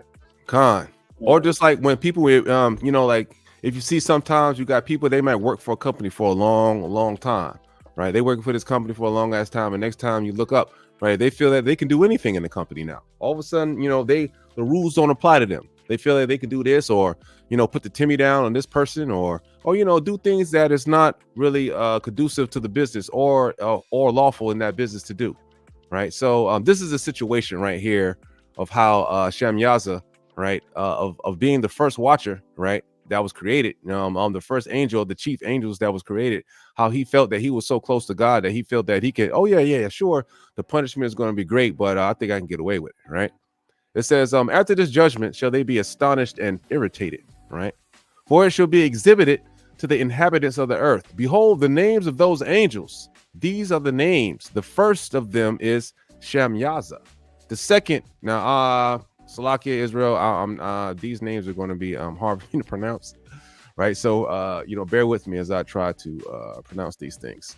Artis Kasfa, right? The third, Armin, the fourth, Kakabael, the fifth, Torel, the sixth, Rumiel, the seventh, Daniel, the eighth, Kael, the ninth, Barakel, the 10th, Azazel, the 11th, Armors, the 12th, Badariel, the 13th, Basasael, the 14th, Ananel, the 15th, Turiel, the 16th, Semapaisiel, the 17th, right? Yeterel, the 18th, Tumael, the 19th, Terel, the 20th, Remel, the 21st, Azazel, right? The 21st is Azazel. These are the chiefs of their angels, right? These are the chiefs of their angels. And notice name, that the end of their names is always ending with L, because that's a sign that you belong to the Almighty. Khan, right? Azazel, right? Now Azazel and Azazel, they are two different angels, right? Okay, so the 10th is Azazel, right? And the 21st is Azazel, right? So that's two different angel names. It's not the same thing, right? Yeah. Azazel is the one that caused the problem on the earth. He was down there making instruments of death, right? Right. So it says, these are the chiefs of their angels and the names of the leaders of their hundreds, of the leaders of their 50s, and the leaders of their 10s, right? The name of the first is Yikon, right? It was who seduced all the sons of the holy angels, right? And caused them to descend to the earth, led astray the offspring of men. The name is the second of Kesabel, who pointed out evil counsel to the sons of the holy angels and induced them to corrupt their bodies by generating mankind. Oh, this is crazy, right? So, man, we got stuff on every situation, right? So, your boy, right? Your boy, Sham Yazar, right? You know what I'm saying? What was it? You know what I'm saying? Sam Yazar, right? Man, he had, man, you know what I'm saying? He had underlings helping him out, right? Hey, man, I need you to go over here. I need to go over here. I need you to do this. Hey, man, you know, sow a little seed here. Yeah, man, so we can get it. Because I'm not dying by myself. You know, I'm not getting destroyed by myself. I'm bringing some niggas with me. You know what I'm saying? I'm bringing these other clowns with me. That's exactly what they said. All right. So it said the name of the second is Kesabel, who pointed out evil counsel to the sons of the holy angels and induced them to corrupt their bodies by generating mankind. The name of the third is Gadriel. He discovered every stroke of death to the children of men. He seduced Eve, and discovered the children of men the instruments of death, the coat of mail, the shield, and the sword for slaughter, every instrument of death to the children of men. From his hands were these things derived to them who dwell upon the earth from that period forever. His name is the fourth, the Penimmil. He discovered the children of men bitterness and sweetness, and pointed out to them every secret of their wisdom. He taught men to understand writing and to use of the use of F ink and paper. I don't know what that might be a typo right there. Use of F ink. I don't know what that is. Yeah, that's a typo. Yeah. Therefore, numerous have been those who have gone astray from every period of the world, even to this day. For men were not born of this, thus with pen and with ink to confirm their faith. All right. So, man, we didn't have a such thing as like pen and paper and all this other thing that was going on. Like, you know why? Because prior to that, everybody read the luminaries. Everything was read in the stars. You probably didn't need it because your mind was so strong. Because think about this, right? Remember, Adam named all the animals. Mm-hmm. He wasn't writing them down on no paper. Exactly. You know what I'm saying? His brain was so strong that he was able to remember the Most High brought up an animal. I'm going to call that a horse, right? I'm going to call that an elephant. I'm going to call that a tiger, a lion, a wolf, a centipede, a worm, you know, so forth and so on, right? Adam was able to remember all these things and come up with it off the top of his head. That's how great his mind was. We didn't need things like pencil and paper and ink to write things down, right? Our mind was supposed to be so great that we could remember these things, right? But if we had been tainted, right, with the secrets of the holy watchers that came down to the earth and destroyed men, right? But by their knowledge, they perish, right? Verse 16, right? Salakia. Now, we'll start verse 14. Since they were not created except that, like the angels, they might remain righteous and pure, nor would death, which destroys everything, have affected them. But by this, their knowledge, they perish, and by this also, its power consumes them. The name of the fifth is Cassiad. He discovered the children of men every wicked stroke of spirits and of demons, stroke of the embryo in the womb to diminish it, right? Meaning that what? They're teaching, what does this mean right here? The stroke of the embryo in the womb to diminish it. What does this mean? Abortion, right? This is the first abortion right here. They're teaching how to create abortions right here in the very beginning, right? This is wicked. This stuff has always been on the earth. Like it says where? In Ecclesiastes, there is no new thing under the sun.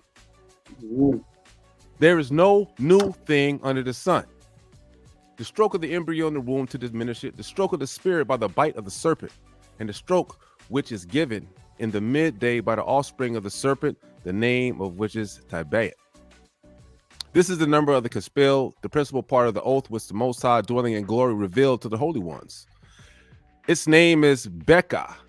He spoke to the holy Michael, right, which is an archangel, right, to discover to them the sacred name that they might understand that secret name, right? The reason why they're saying this is because names have power back in the scriptures, right? Like example, right, Israel, right, or Yasha Allah in the Hebrew. What does that mean? The prince of the power, right? You know what I'm saying?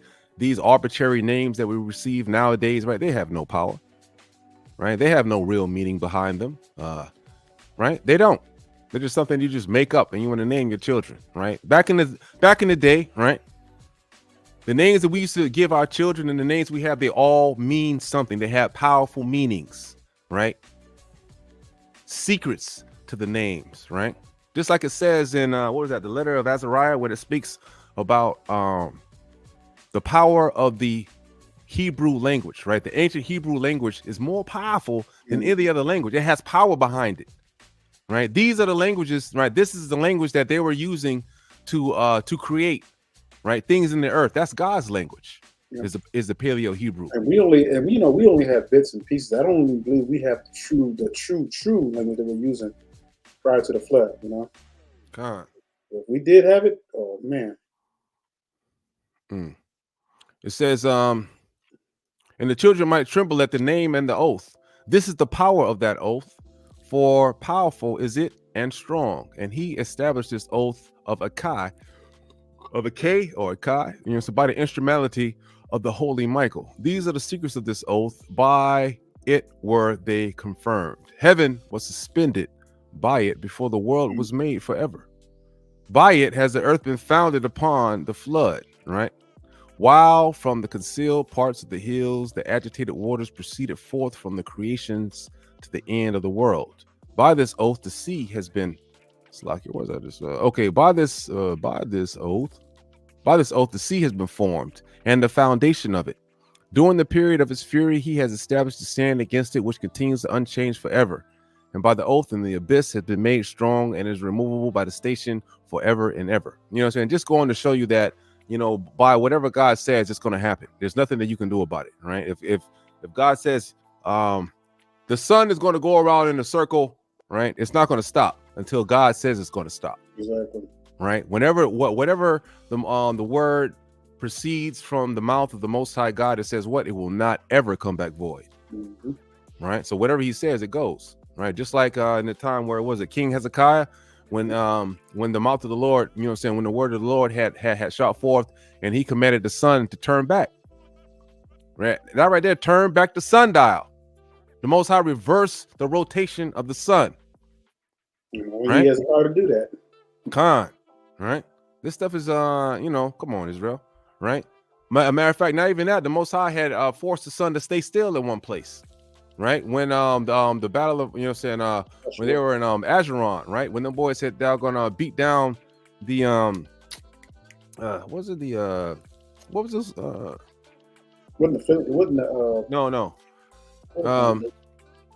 the Ammonites. There it is. Salakia, right? You know what I'm saying? Now he had beat down the Ammonites, right, in the valley of Ajalon. The sun stayed up and the moon stayed in its place the whole time. Why was that? Not to mess up the seasons. Right? Most I don't want to mess up the season, so they got to stay in one place. The moon can't continue to go if the sun is not going. That's right. It's like a gigantic clock, right? The Most High has this working in some type of way that we don't understand because we're just man. Our minds are finite. They're not infinite. Our ways are not as high as the Most High's ways, right? So the sun stood upon the earth and it stood still while he went and killed up all the enemies so they couldn't hide, right? That's you know, we can go over the rest of this, but this is not talking about any more of the angels and the things like that, right? But yeah, I get a chance to read those. So read through that and everything. Con. You will see. Hey, Israel. So lust is a heavy demon, right? You know, so lust is a heavy demon, and we see that it even reaches to the spiritual world, right? Mm-hmm. And why is lust? But you got to understand too, why is lust such a heavy demon? Because think about it, what it did to the fallen angels. It's just like if a person is drunk off alcohol, it impairs your judgment. Lust does the same thing. Lust, when the blood runs hot like that, lust can impair your judgment and make you do things like you would never think you would do. So them angels, when them boys' watches went off like that because of their lust, and it wasn't like it all had something just happened. You know, they probably was just like years after just looking and thinking about it. And then why were them other boys? Why were they so quick to jump on with Shemyaza? Well, we're gonna all make a pact. You know, because they could have just been like, "Hey, no, you on your own on this one." You know, they could have did that, but they were like, "Nah, we're gonna be riding with you till we die," and that is what they're gonna do. And they had great stations, as you read, right before they went off, right? Man, they were in charge of some major stuff. The Most High put them in charge of, right? The Most High put them in charge of some major things, as we just read in Enoch 68. Right. They brought themselves to such a low state. This is like same thing with our people. Right? When we were kings, priests, and prophets, you know, why in the world would you want to lower yourself? Go after the heathen nations, and we're the greatest nation on the face of the earth, but yet you want to go off after other nations. Like that's the same. It's the same concept. Why would you want to go after some old funky nation that does not have the covenant? You can destroy them at the flick of your finger, and you want to go after their gods. I never understood that. I just never understood that about our people. And generation after generation, it happens. Same thing in our generation today. Look at our people that are going after the heathens, false idols, holidays, lusting after their women. That's crazy. You know, them women aren't equal to the Israelite women, right? Even though, albeit, right, we're going through a little war within the nation right now, but you know, the best of our women, right? If you brothers, if you happen to come across a sister, right, that keeps the law, statutes, a righteous sister, right, there's nothing better. There's literally nothing better on this earth, right, than having a righteous sister with you. And I'm getting with these heathens, man. When they turn about 25, you know, white women, when they turn 25, man, they start looking like they're in their 40s. They age like milk. When they're in their 40s, man, they be looking like they're in their 80s. These heathens don't hold that. You know that, man. Most of these crazy people, they break down, man. At a certain age, they just start, you know. And even with the Hispanics and stuff like that, I think we going after. They be, you know, they look nice when they're young and everything, but when they get a certain age, they be looking like SpongeBob Square. The shapes and stuff. It's crazy. You know, but hey, we won't have to learn one day. And unfortunately, you know, the Most High is going to allow this thing to continue until we get to a place where we start crying out, like the scripture says. So right now, we're not crying out right now. People, we was talking about this earlier today, I think.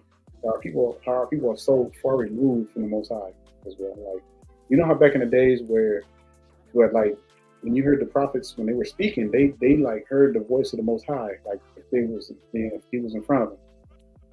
You know, just imagine how close, like Moshe, Abraham, Jacob, you know, all the patriarchs, man, that were talking to the Most High. And just imagine like their relationship with the Almighty. I mean, that's just insane. Like today, you know, our people are so far gone, it's like undescribable. Like we've never ever seen a time like this where we are totally out of order. Israel, wickedly out of order. What happens when our people get wickedly out of order? I mean, we ought to see this from time and time again. We have, you know, feminism. We had to do a lesson about that too. You know, feminism is one of the biggest witchcrafts out there. Feminism, this whole thing with, I'm telling you, is serious because it's totally against the order of the Most High. You know, Israel, right? They have this term that they got out there that they call toxic masculinity, right? Yep. The true meaning of the word of toxic masculinity, right? You know what this is, right? These are homosexuals, right? Men that are born men. They cannot handle the pressure of being a man, so they decide that they want to go into the world of women and become a woman and have it easier, right? To not only have it easier, but also take advantage of the women, right? That is toxic masculinity, right there. That's the true meaning of toxic masculinity. You got men that can't handle being a man, so they decide that they want to transform and become a woman and then take advantage of the women, right? You got toxic masculinity where you got people that act like they're going to be transgenders or whatever, and then they're going into the women's bathrooms because they can't get them a wife through marriage, right? In order to experience things righteously, they want to go with the wicked route, right? And they want to go into the girls' bathrooms, right? They're men, they're real men. There's nothing you can say, right? They're men, right? They want to go into the girls' bathrooms, right? Pull out their little tallywhacker, right, and do all kinds of wickedness.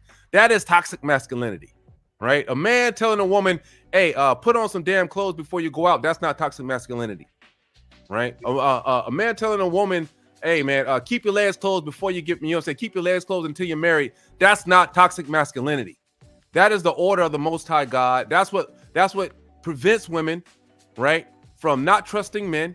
That prevents women from not having to raise children of their own. That prevents women from having trauma, mistrust issues, and all this wickedness that we got going on now on the earth.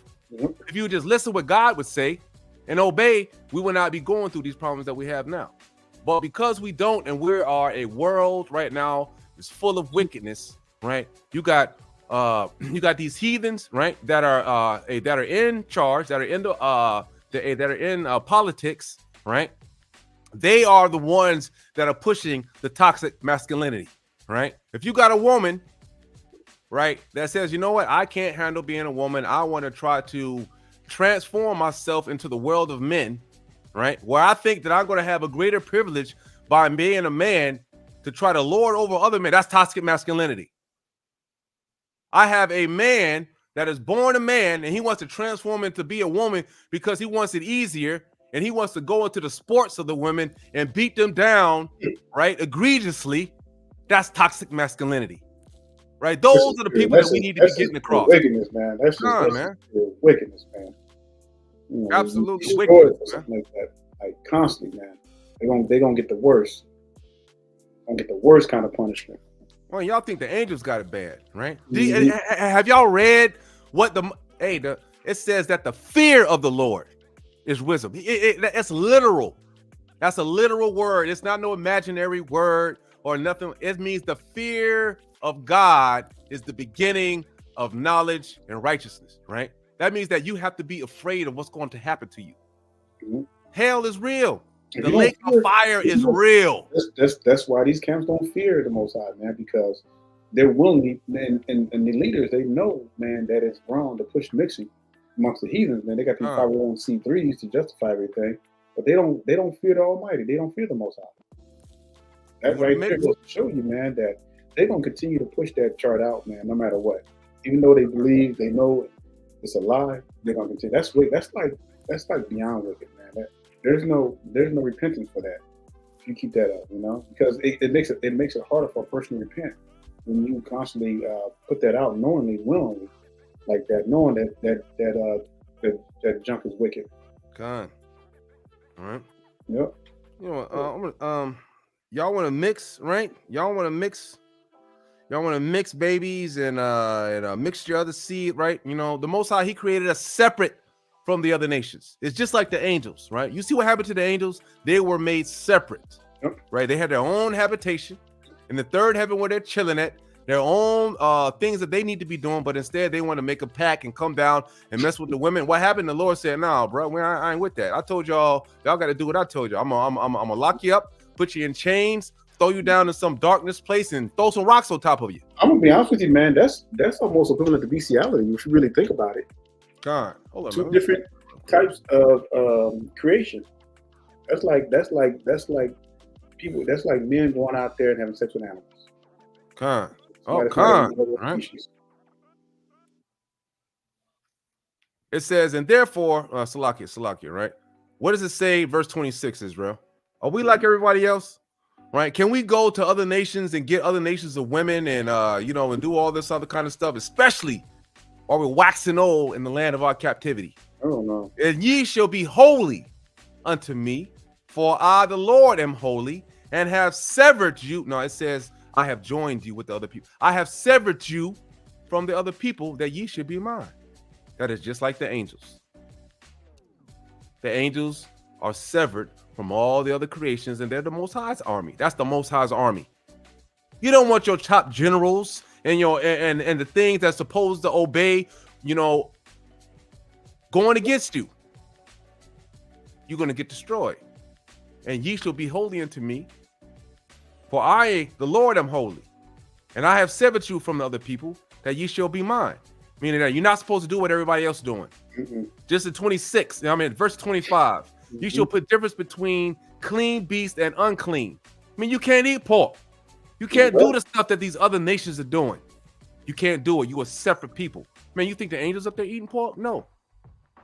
They might think it looks good, or they might say, oh man, that does smell good, or whatever case may be. You might have old Bertha in there cooking up a hell of a ham hock, pork chopping. It may smell good as hell, but guess what, man? You go ahead and eat it, and you're going to do what?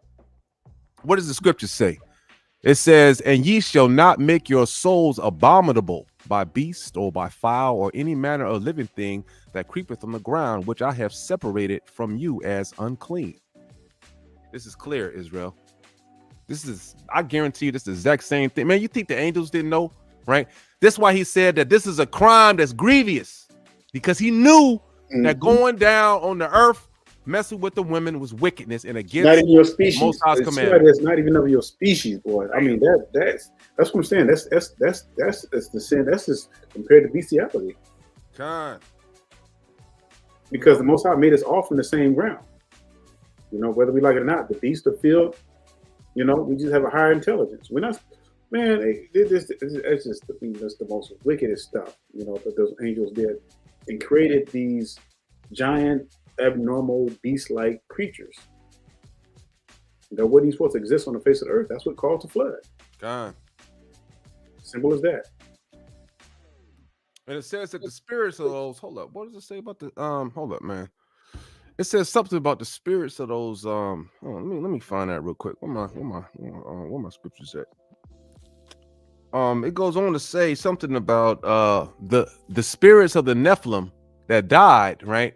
That they are attracted to women, right? Try, Enoch 26. Try Enoch 26. Let me see. And it doesn't it say it's the same ones that are in the spirit world, the same ones that are torturing men on the earth? Yeah, Khan. I think that is the one, if I'm not mistaken.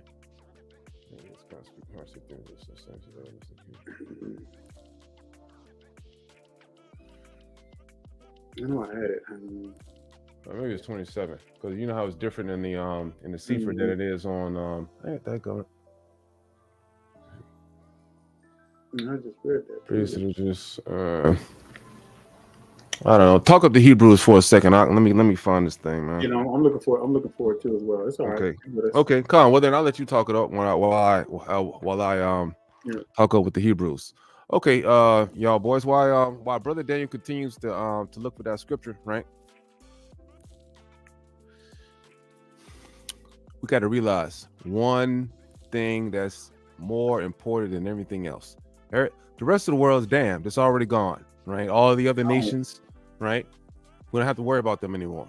All you have to do is keep the commandments. They don't get repentance of sins. They don't get the chance, right? The gift, the blessing of grace, right? They don't get the remission of sins, right? None of that. Angels don't even get that. It's only us. It's only Israel, right? We have been separated among all right? You don't think that that calls the angels for us to be able to produce children, right? For us to be able to procreate the way that we do, right? That caused a problem to the angels, right? Mm-hmm. They were looking at that. They were like, you know what? I want to try that out too. I want to do it too, right? Just imagine how strong that is, Israel. Right? Just imagine how strong that is, right? That the Most High God had created something that even the angels felt that in their spiritual bodies that last forever, that they wanted to come down and they were willing to put that on the line, right? To come down and to mess with some women down here, right? That's wicked as hell. I think this is part of it, but I don't think it's the exact one I'm looking for. Check that out right quick. It says, then Raphael, the holy angels who were with me answered and said, these are the delightful places where the ruach and the souls of dead will be collected. Oh no, that's talking Yes, talking about the different kind of the like the righteous, the graves for the righteous and the graves for the wicked. Yeah, con, right? And that's another cut to the camp doctrine talking about some there's no hell or something like that. Man, you think you're gonna be able to just are you serious right now? They talking about there is no hell. You're not gonna get punished. That you're gonna be reborn in the kingdom as a baby with no memory of the wickedness that you have done. That's what these camps teach, y'all. Yeah.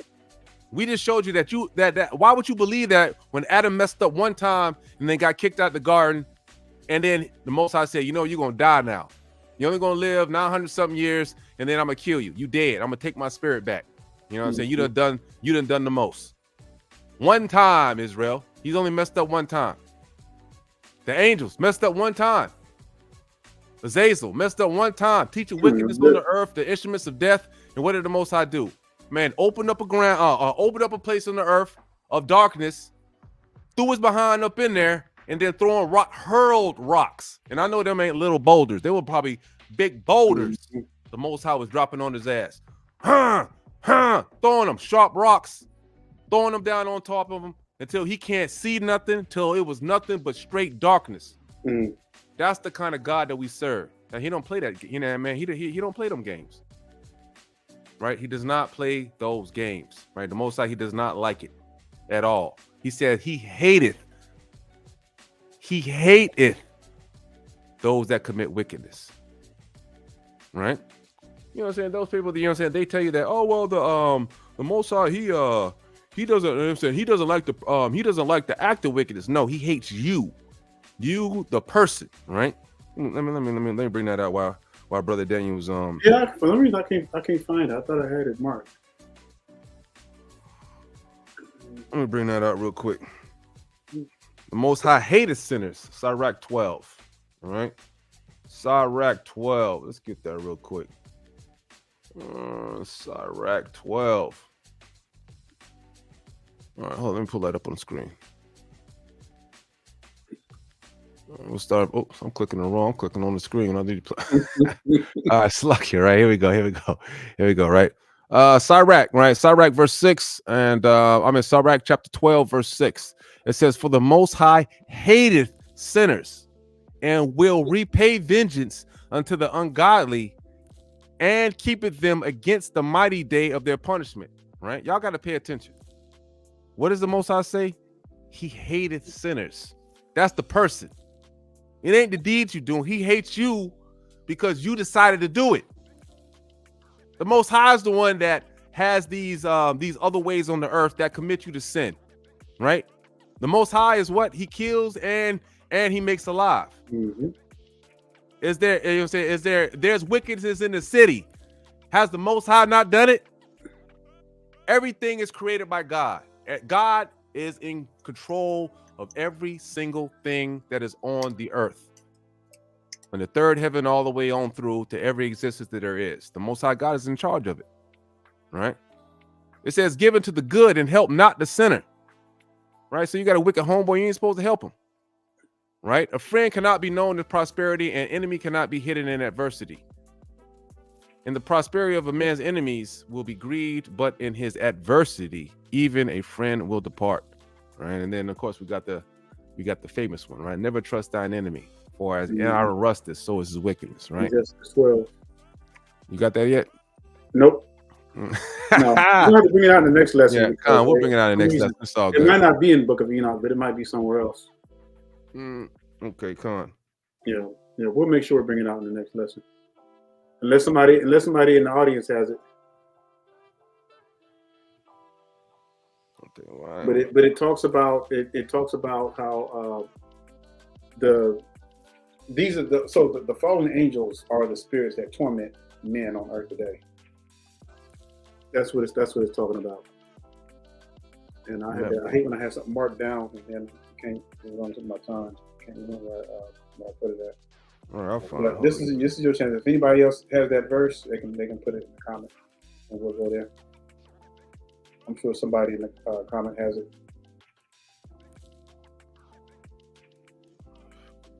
You might even read over it, didn't even realize it. Con, you're probably right. You're probably right. Let me see something.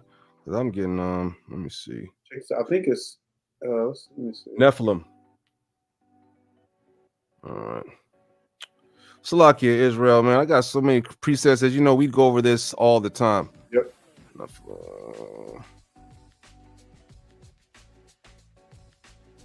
gonna find it real quick.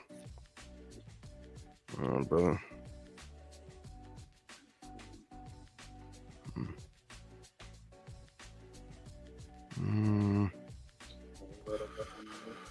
Oh, okay. That's how you spell it in the scriptures. N-A-P.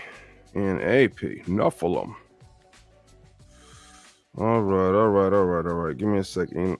Give me a sec, Israel. Let me find this thing real quick. Oh, Kelly. It's somewhere. I think it's somewhere between 21 and 25. So that's kind of what I'm going to do now.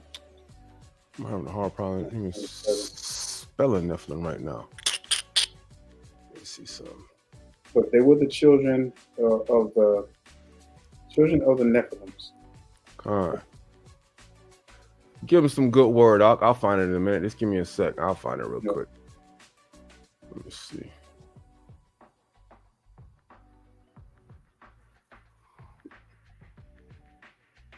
Let me see something. All right, that's wrong.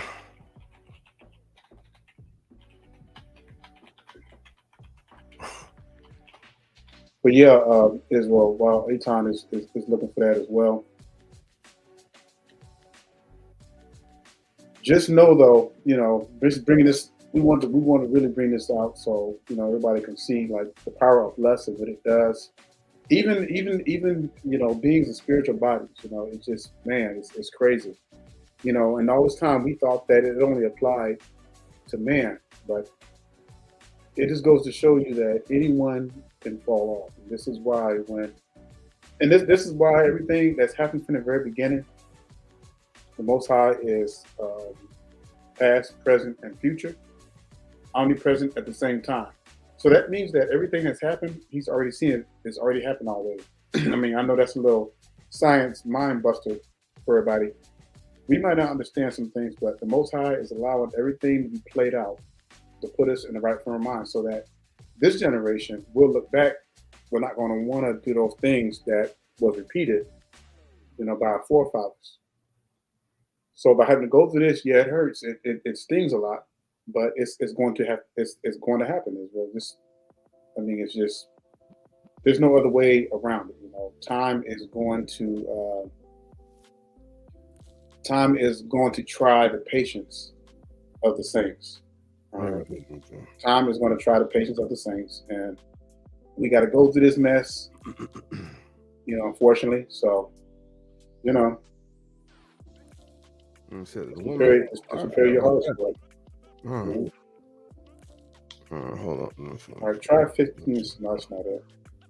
Man, I can't believe we had just went over this stuff too. I think it's 16. Let me try 16. Yeah, we went over 16. I mean in the Sefer. Let me see Sefer. Let me check that out real quick. Maybe I thought I read something like that and it wasn't that. So I don't know. No. I'm sure. I knew I read all that. I know we'd have read so many doggone verses. That the children of those Nephilims are the same spirits that are tormenting men today. Right, because the reason why it actually went down and it really was breaking down in the scriptures of how the spirits they don't. Okay, hold on. That's your perish Christians and I don't want you to say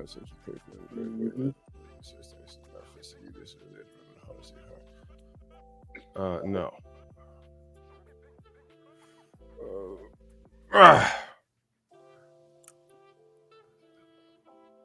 Yeah, that's crazy. No, it's not. Okay. It's not it. Hold on, man. Let me bring this up because you might be right, Nick. It says, and as the death of the Nephilim, wheresoever their ruach departeth from their bodies, let their flesh, that which is perishable, be destroyed before the judgment. Thus they shall perish until the day of the great consummation of the great world.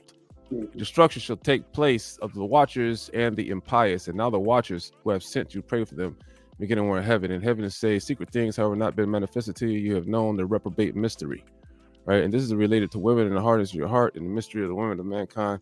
Say to them, never, never. Therefore, I'm sorry, Israel. I'm not gonna lie. I'm already aggravated for not being able to fight. I'm sorry. Yeah, that might. Yeah, I think we.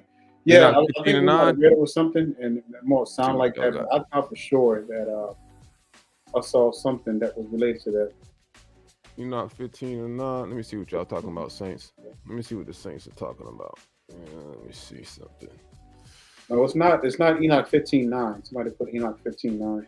Let me see. It's not that.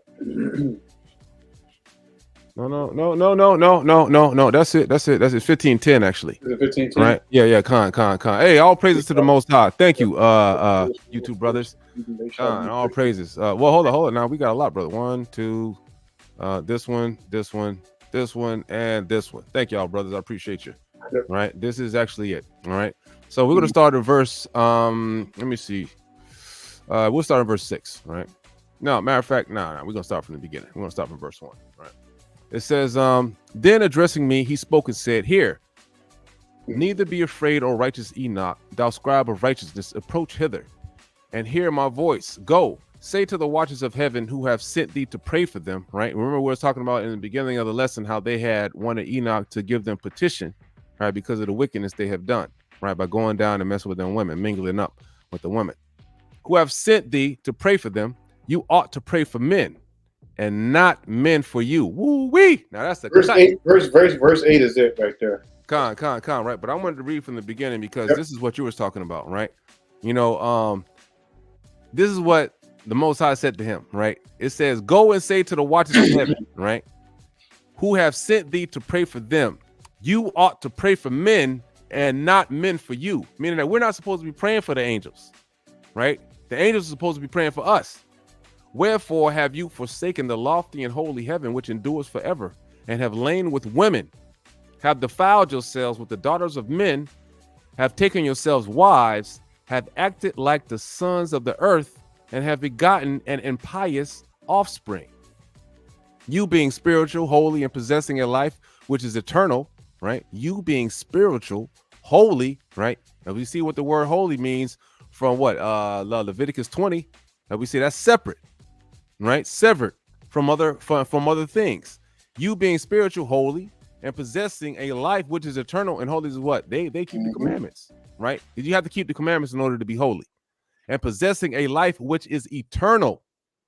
Have polluted yourselves with women, have begotten in carnal blood, have lusted in the blood of men, and have done as those who are flesh and blood do. These, however, die and perish. Therefore, I have given them wives, that they might cohabit with them, that sons might be born of them, that this might be transacted upon earth. But you from the beginning were made spiritual, possessing a life which is eternal, and not subject to death forever. Oh, man, that's a cut. You know what, man? You know what that means, right? That just means that the only reason why we have children is so the mankind won't die out. That's it. That was it. Most High says. The only reason we have children is so we won't be destroyed altogether on the earth. That's why he said multiply. You know, be fruitful and multiply. That was the whole purpose. Right? Because we're not like the angels and we live forever, right? Which is why they can't have children. It's because they do live forever, right? When we have children, we are, you know what I'm saying? Just like it says, like my son is me. My son is me. My son Eisen, he is me. Right. Remember that one movie Will Smith was it Hancock? Remember when he talked about like they were born gods and everything, they live forever.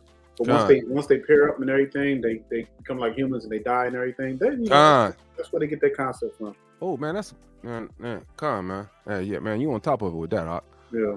It says, these, however, die and perish. Therefore, I have given them wives that they might cohabit with them, that sons might be born of them, that this might be transacted upon earth. But you from the beginning were made spiritual, possessing a life which is eternal and not subject to death forever. Therefore, I made not wise for you, because being spiritual, Your dwelling is in heaven. Oh man, the angels are wicked, right? So Salakia, right? Therefore, I made wives not for you, because being spiritual, your dwelling is in heaven. Now the giants who have been born of spirit and of flesh shall be called upon earth evil spirits, and on earth shall their habitation evil spirits shall proceed from their flesh, because they were created from above. Mm-hmm. From the holy watchers was their being, and primary foundation evil spirits shall they be upon the earth. And the spirits of the wicked shall they be called the habitation of the spirits of heaven, shall they be in heaven. But upon earth shall be the habitation of terrestrial spirits who are born on earth. Now listen now, Israel. The spirits of the giants shall be like clouds, which shall oppress, corrupt, fall, contend, and bruise upon the earth. So when these spirits of these giants and their flesh die, the spirits do what? The spirits of the giants, they shall be like clouds, which they're going to do what? They're going to oppress, corrupt, fall, contend, and bruise upon the earth. All right. Verse 10. They shall cause lamentation. No food shall they eat. Why? Because they're spirits. Right? They're like ghosts. What they talk, you know what I'm saying? You know what people talk about ghosts and stuff when you see? They shall be thirsty. They shall be concealed, and shall not one rise up against the sons of men and against women, for they have come forth during the days of slaughter and destruction. They shall cause lamentation. No food shall they eat, and they shall be thirsty. Imagine that, right? You're a soul, and the Most High, I mean, they still have the want to eat, and they still have the want to thirst, but they're not going to be able to do it because they don't have the physical body to do it, because their soul was given to them. Right, the spirit was given to them from the watchers. And this is not the same spirit as man. This is why they latch on to men. That's why when people have when people are lusting and stuff like that, where do you think that mess comes from? When you get a lust demon on you. Right? Where do you think that comes from? It's serious, man. The spiritual world is serious. So these doggone fallen the children of the fallen angels and everything are causing havoc. Israel, I got a question for you, right? I want y'all to write this in the comment board, right? If you feel that you are possessed with the spirit, with the unclean spirit, if you feel that, Salakia, if you feel that you are possessed with the unclean spirit, now y'all been following for a while, Israel, what are you to do, right? What are you to do to get rid of an unclean spirit if you feel that you are possessed with the unclean spirit of some sort of lust demon? Right, you know what I'm saying, a alcoholic demon, right, or whatever it may be, right? Whatever demon that you feel or unclean spirit that you feel that's upon you, right? What do you do? Okay, there we go. All praises to the Most High. That's the right answer right there. Yep, brother Sharp. Our brother Sharp. These come out with fasting. Only these come out with fasting and prayer. So that means you not only are you starving that damn demon. You know, you're preserving and you're ridding yourself of those impurities. What happens when you fast and you pray? Your prayers become magnified to the Most High. It's like you're just like among all the other nations. It's like you're a bright beacon that's shining brighter than anybody else, and so the Most High, He pays attention to you, right? Your prayers are more susceptible to be answered because you are fasting and praying, right? You are afflicting the body, right? Because you are in such of a sunken state that you have chosen to afflict your body in order to gain assistance and help from the Most High God to cleanse you of this unclean spirit. That's why you must fast and pray to get rid of this wickedness, right? Why you think our forefathers, they are our great forefathers, the great apostles and the great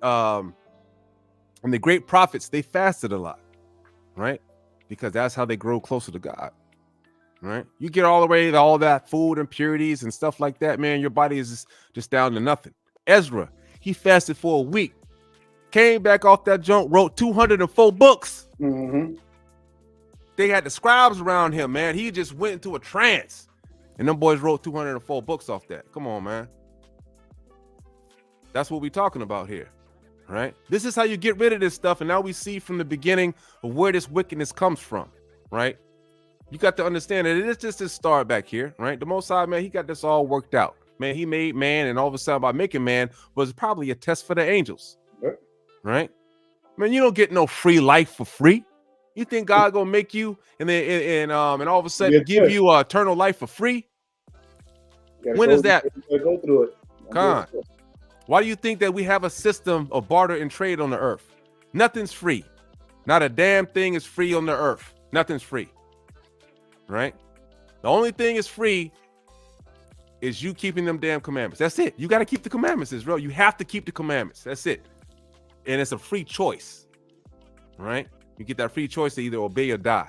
It's either one or the other. And guess what? We're the only ones that get that choice. Everybody else don't get no choice like that. Everybody else just got to die. If you're not from the nation of Israel, if you're not part of the 12 tribes of Israel, right? If you're not from the 12 tribes of Israel, you don't get a second chance, right? You don't get a second chance, Israel. What does the scripture say? Neither because they are the seed of Abraham, Romans 9, are they all children, but in Isaac shall thy seed be called. That is, they which are the children of the flesh, these are not the children of God, but the children of the promise are counted for the seed. And where did the promise come from? Jacob, right? We the seed of the promise, not everybody else. So if you didn't come out of Jacob, you're not chosen. You're gonna get destroyed. There are no laws, statutes, and commandments for you. There was no covenant made to your forefathers. God did not all of a sudden change it in the New Testament and allowed everybody to come, because that's why Revelation 21 and 12, what does it say, Israel? Revelation 21 and 12, it tells you what? That heaven only has 12 gates and had a great high, and had a wall, great and high. Right? Hold on. Right. Let's go to the beginning so you don't think I'm just trying to hoodwink anyone, right? And I saw a new heaven and a new earth. For the first heaven and the first earth were passed away, and there was no more sea. What is the heavens talking about? You're talking about the firmament, right? Let me just break that down real quick. That's a new firmament for you, right? And a new earth, right? For the first heaven and the first earth were passed away, and there was no more sea. And I, John, saw the holy city, New Jerusalem, coming down from God out of heaven, prepared as a bride adorned for her husband. So we're talking about the kingdom here, right? We're talking about the real kingdom. And it had a wall great and high, and had 12 gates. How many gates we got? We got 12 for the 12 tribes of Israel. And at the gates, 12 angels. Well, we got 12 bodyguards, right? One bodyguard at each gate and an angel. And the names written thereon, which are the names of the 12 tribes of Israel, right? So if your name ain't on no gate, you're not getting in. And for your name to be on the gate, you have to physically come from one of the 12 tribes of Israel, right? You have to physically come from the 12 tribes of Israel, right?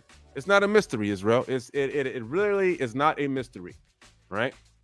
You have to come from the 12 tribes of Israel.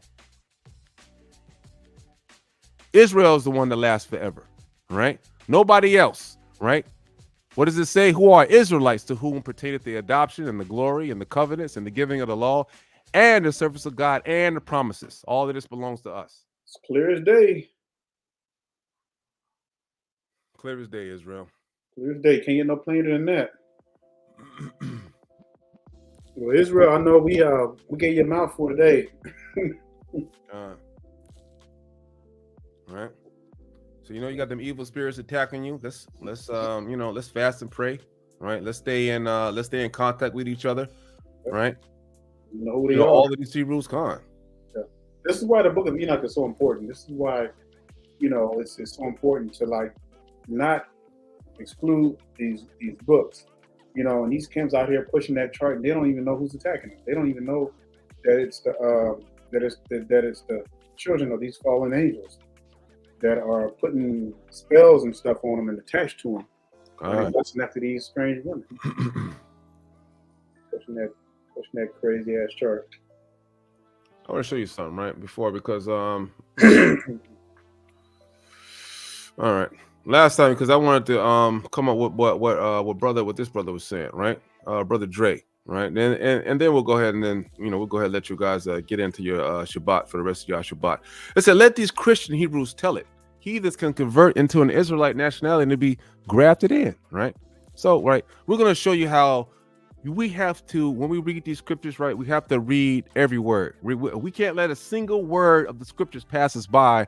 That's how we get a misunderstanding, right? Because that's a lot of these heathens do, right? They apply the book that doesn't have nothing to do with them to themselves, right? So it says in Romans 11, chapter 11, right? Let's just boom, right? Let's go. Let's start at verse 16, right? For the first fruit be holy, the lump is also holy. And if the root be holy, so are the branches, right? So we're talking about one tree here, right? One tree. And if some of the branches be broken off, and thou be a wild olive tree, wert grafted in among them, and with them partakest of the root and the fatness of the olive tree. So what is this talking about? We're talking about the olive tree here, right? The wild branches being broke off an olive tree. But if the branches that were broken off the olive tree, they were part of the original tree, which means what? It's still the same olive tree. Yeah. You know what I'm saying? It is not an apple tree. No heathens outside of that Israel can be grafted back in again. Right? We're not talking about an apple tree or orange tree or any other tree. It's the same damn tree. And if some of the branches were broken off, and thou being a wild olive tree, were grafted in among them, and with them partakest of the root and the fatness of the olive tree, boast not against the branches. But if thou boast, thou bearest not the root, but the root thee. And thou wilt say then, right? The branches were broken off that I might be grafted in. Well, because of the unbelief, they were broken off. We're still talking about the same tree, right? The 10 tribes, Israel, right? And we know that the Jews are the three. Right there for a minute. That unbelief, where did it come from? That was, when you read the book of Hosea, that was the 10 tribes that went off. God. They were written the bill of divorcement. God. Go ahead. God.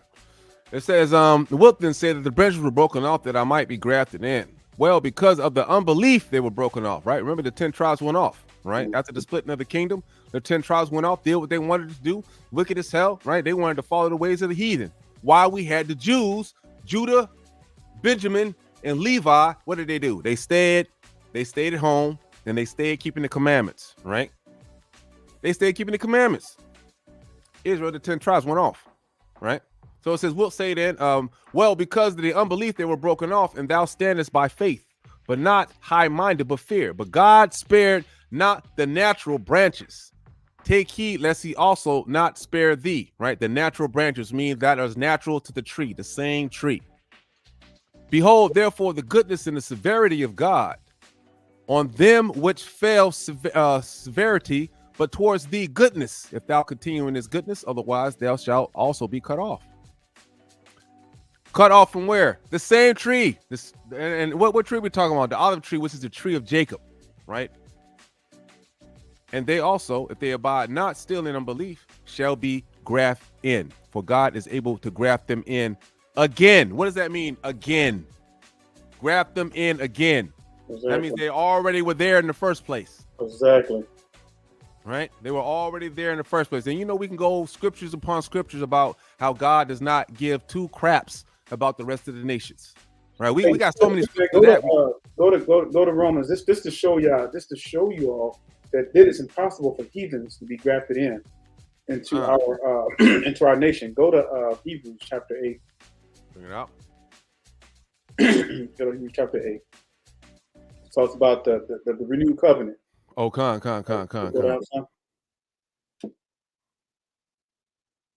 Right here. Yeah, keep on. Where's 17, I think. Yep. Says that the children then be heirs of a joint knowledge. Go down. Go down? Okay. Yeah, it talks about when the Most High made a new covenant. Oh, okay. Con. Okay, no, go back. Oh, sure. Let me so I can bring that up. Hebrews 8 and 8? No, you're talking about Hebrews. Romans? Hebrews. I'm like, you're talking about Hebrews, right? Yeah, that's Romans. Okay, yeah, Slakia, man. I was like, yo, man, he must have a brand new precept. I'm like, yeah, I said Hebrews. Yeah, I'm a Slakia, man. I thought I was about to learn something, man. I thought you about to teach me something, man. I was like, I'm about to be in it. Let's go, bro. The elder about to teach. Let's get it.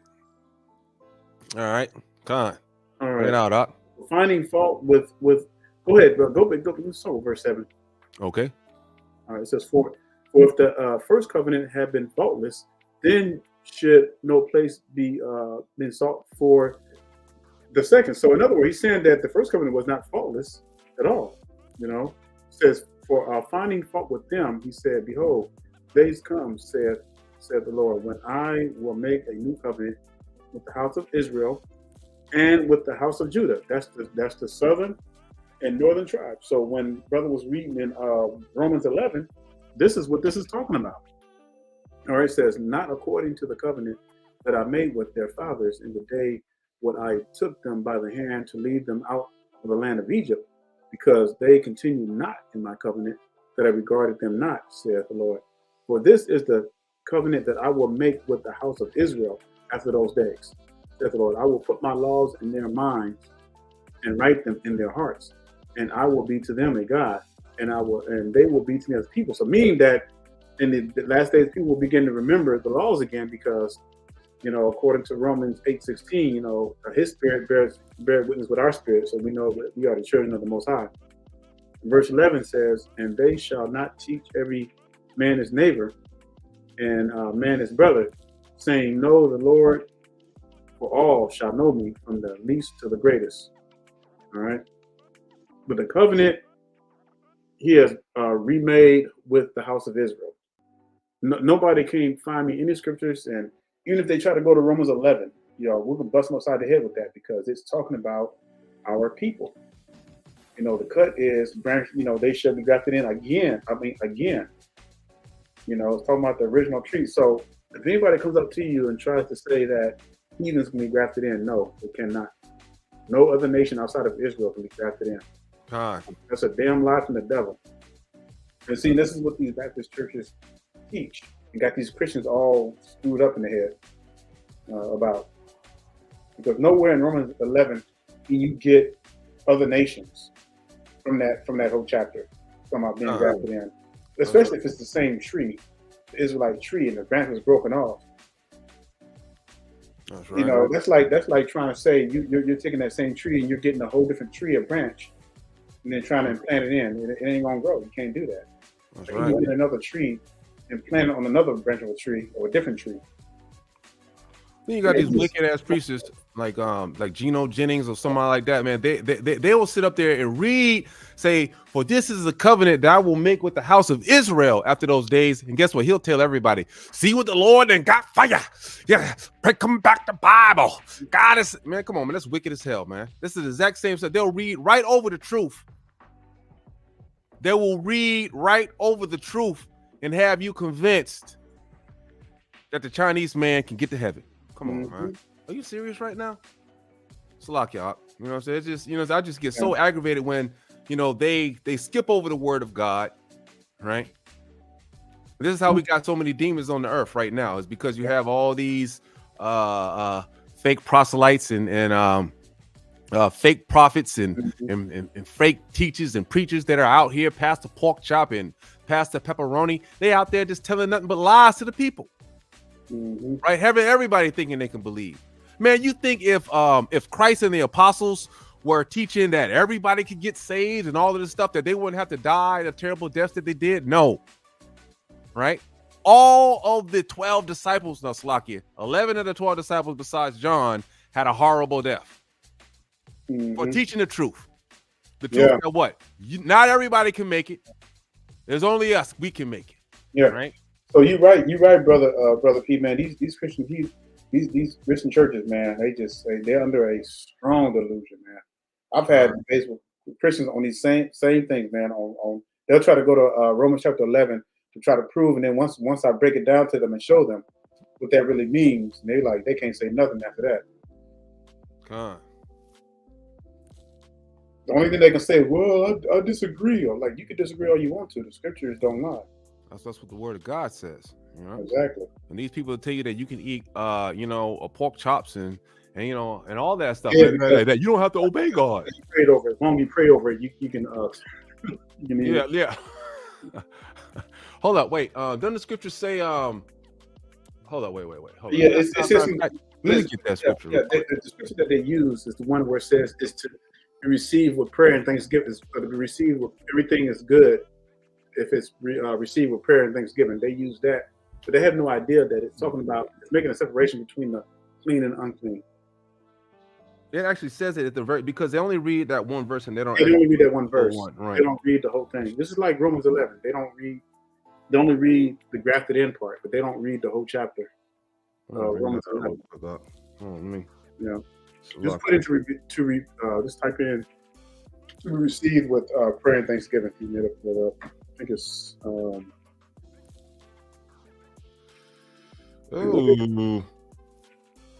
Receive. Mm-hmm. No, hold up. Oh, I'm gonna just put Thanksgiving in that bad boy. Yep. It says because before there, okay, hold on, wait. For your sakes, bounty be grace, for it be enriched. Administration. Hold on, let me see. Look here. I thought it was in being enriched for every good thing about it was causes us to think your administration not be something as God for not really want everything in prayer and supplication. You know, we just had this a sister just had just asked me this same question, man. Oh, you know what? I know where to find it at. Give me 1 second up. Talk to the people. I know a good section right where it was set. Turn this down so I don't disturb nobody. Yeah, it's either in Corinthians or something like that. But yeah, I think it's in Corinthians. I'm gonna bring it out in a second. Give me a second. But we, we've done lessons on that where we went over all those scriptures where they would try to use. You're looking for the one where it says it's to be received with prayer and thanksgiving, right? Con, we had a very intelligent sister, man. She was asking a real good, question about that not too long ago. Not to be refused. Not. It says not to be refused. Con. Oh, that's what it is. Mm-hmm. Let me see. What? Yeah, not to be refused. So that they read that and they get it mixed up and everything. So 1 Timothy 4:4. That's what it is. Yep, it is. All right, let me get it. Oh, Slocky, that's not even on the screen. I thought I was. Slocky, Israel. 1 Timothy 4:4. Let's get it real quick, and then after that, I guess we can let y'all go because I know we probably just running over the time right now. All right, boom. Right. Yeah, anyway. Boom. Right. So start from the very beginning. Right. Boom. Con. Right. Let's just. All right. Here we go. All right. Boom. It says, now the Spirit speaketh expressly that in the latter times some shall depart from the faith. Right. Giving heed to seducing spirits and doctrines of devils. Right. This is Pastor Geno Jennings. Right. TD Snakes. Right. Cleflo Penny. And all these other wicked niggas, right? They doctrines of devils, right? Speaking lies and hypocrisy, having their conscience seared with a hot iron, forbidding to marry. Now, I'm not going to forbid no brother to marry. Hey, marry. Except for make sure you don't do it under the America law, right? You know what I'm saying? I mean, we already know what time it is with that. And commanding to abstain from meats, which God hath created to be received with thanksgiving of them which believe and know the what? Mm-hmm. And know the truth. And what's the truth, Israel? Write down what the truth is in the comment board. I want to hear what the truth is, right? Show me what the truth is in the comment board, Israel. What is the truth? And then it goes on to say, for every creature of God is good and nothing to be refused if it is to be received with thanksgiving, for it is sanctified by the word of God and prayer, right? Mm-hmm. Con, brother Dre P coming in on top with the right answer, the law. That's right. It's the law. Now we just read in Leviticus 20 that eating unclean meats is going to do what? Leviticus 20, it said eating unclean meats is going to make your soul abominable, right? Yep. And every creature not to be refused means that just every creature has a purpose on this earth. That's all. God. Like a pig was made to clean the earth. A pig was made to devour stuff. A vulture was made to eat dead stuff. Con, brother McClendon. All creatures are created for their specific use. Con. Now, one thing I wanted to show you, right? You know what I'm saying? Here it says, now this is what you have to do to be holy. Mm-hmm. Right? And ye shall be holy. This is what it is for you to be holy. Right. And the Most High, as we see throughout the scriptures, it constantly tells us to be holy. It says, ye shall therefore put a difference between clean beasts and unclean, and between the unclean fowls and the clean, and ye shall not make your souls abominable by beasts. Right. You shall not make your souls abominable by beast. Meaning of what? You can't eat them damn things. It doesn't matter. If you eat these in the future or if you eat them in the past, the Most High said it's going to make your soul abominable. So how can you come up with a phony ass doctrine and say that, hey man, you can eat pork as long as you pray over it? Yeah. What is it? What does the Most High say that if you ignore the law, that your prayer is going to be ignored? Right? So you can't pray over something wicked and expect the Lord to hear you. It doesn't make any sense, Israel. So that's why we have to stay away from these retarded ass Christian churches that have these low IQ pastors in the pulpit going to send you straight to hell. That's what's going to happen. You keep listening to these niggas, you're going to go to hell. And you got nobody to blame but yourself because you did not read the scriptures yourself. You just let Pastor Pork Chop just tell you anything you want to hear, and guess what? That's where you're going. At the end of the day, when you in the hell and you looking up and you see the glory of the Most High and you see how everything is, man, you're gonna be looking hella crazy. You're gonna be looking like, man, why did I listen? Yeah, and it's like every day. It's like these churches are filling up even more. Israel. It's like the more people that comes out of them, it's like the twice as many people that goes into them. Bring it out up. Yeah, but Israel, we're gonna let you get back to the Shabbat. I know we've been going off. We don't want to mess up your attention span. Definitely want to get back to the Shabbat. All right. So, Israel, look, pray that you are edified. Again, just go back. Some of those who just came on, that's cool. Just go back over the lesson. You didn't miss, just go back over the lesson. Don't worry, you'll catch it. Just go back from the beginning. And unless you got anything out.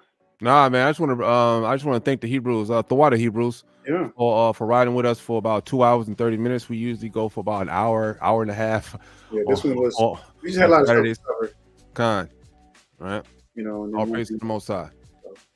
But all right, Israel, we're going to bid you a Shabbat Shalom.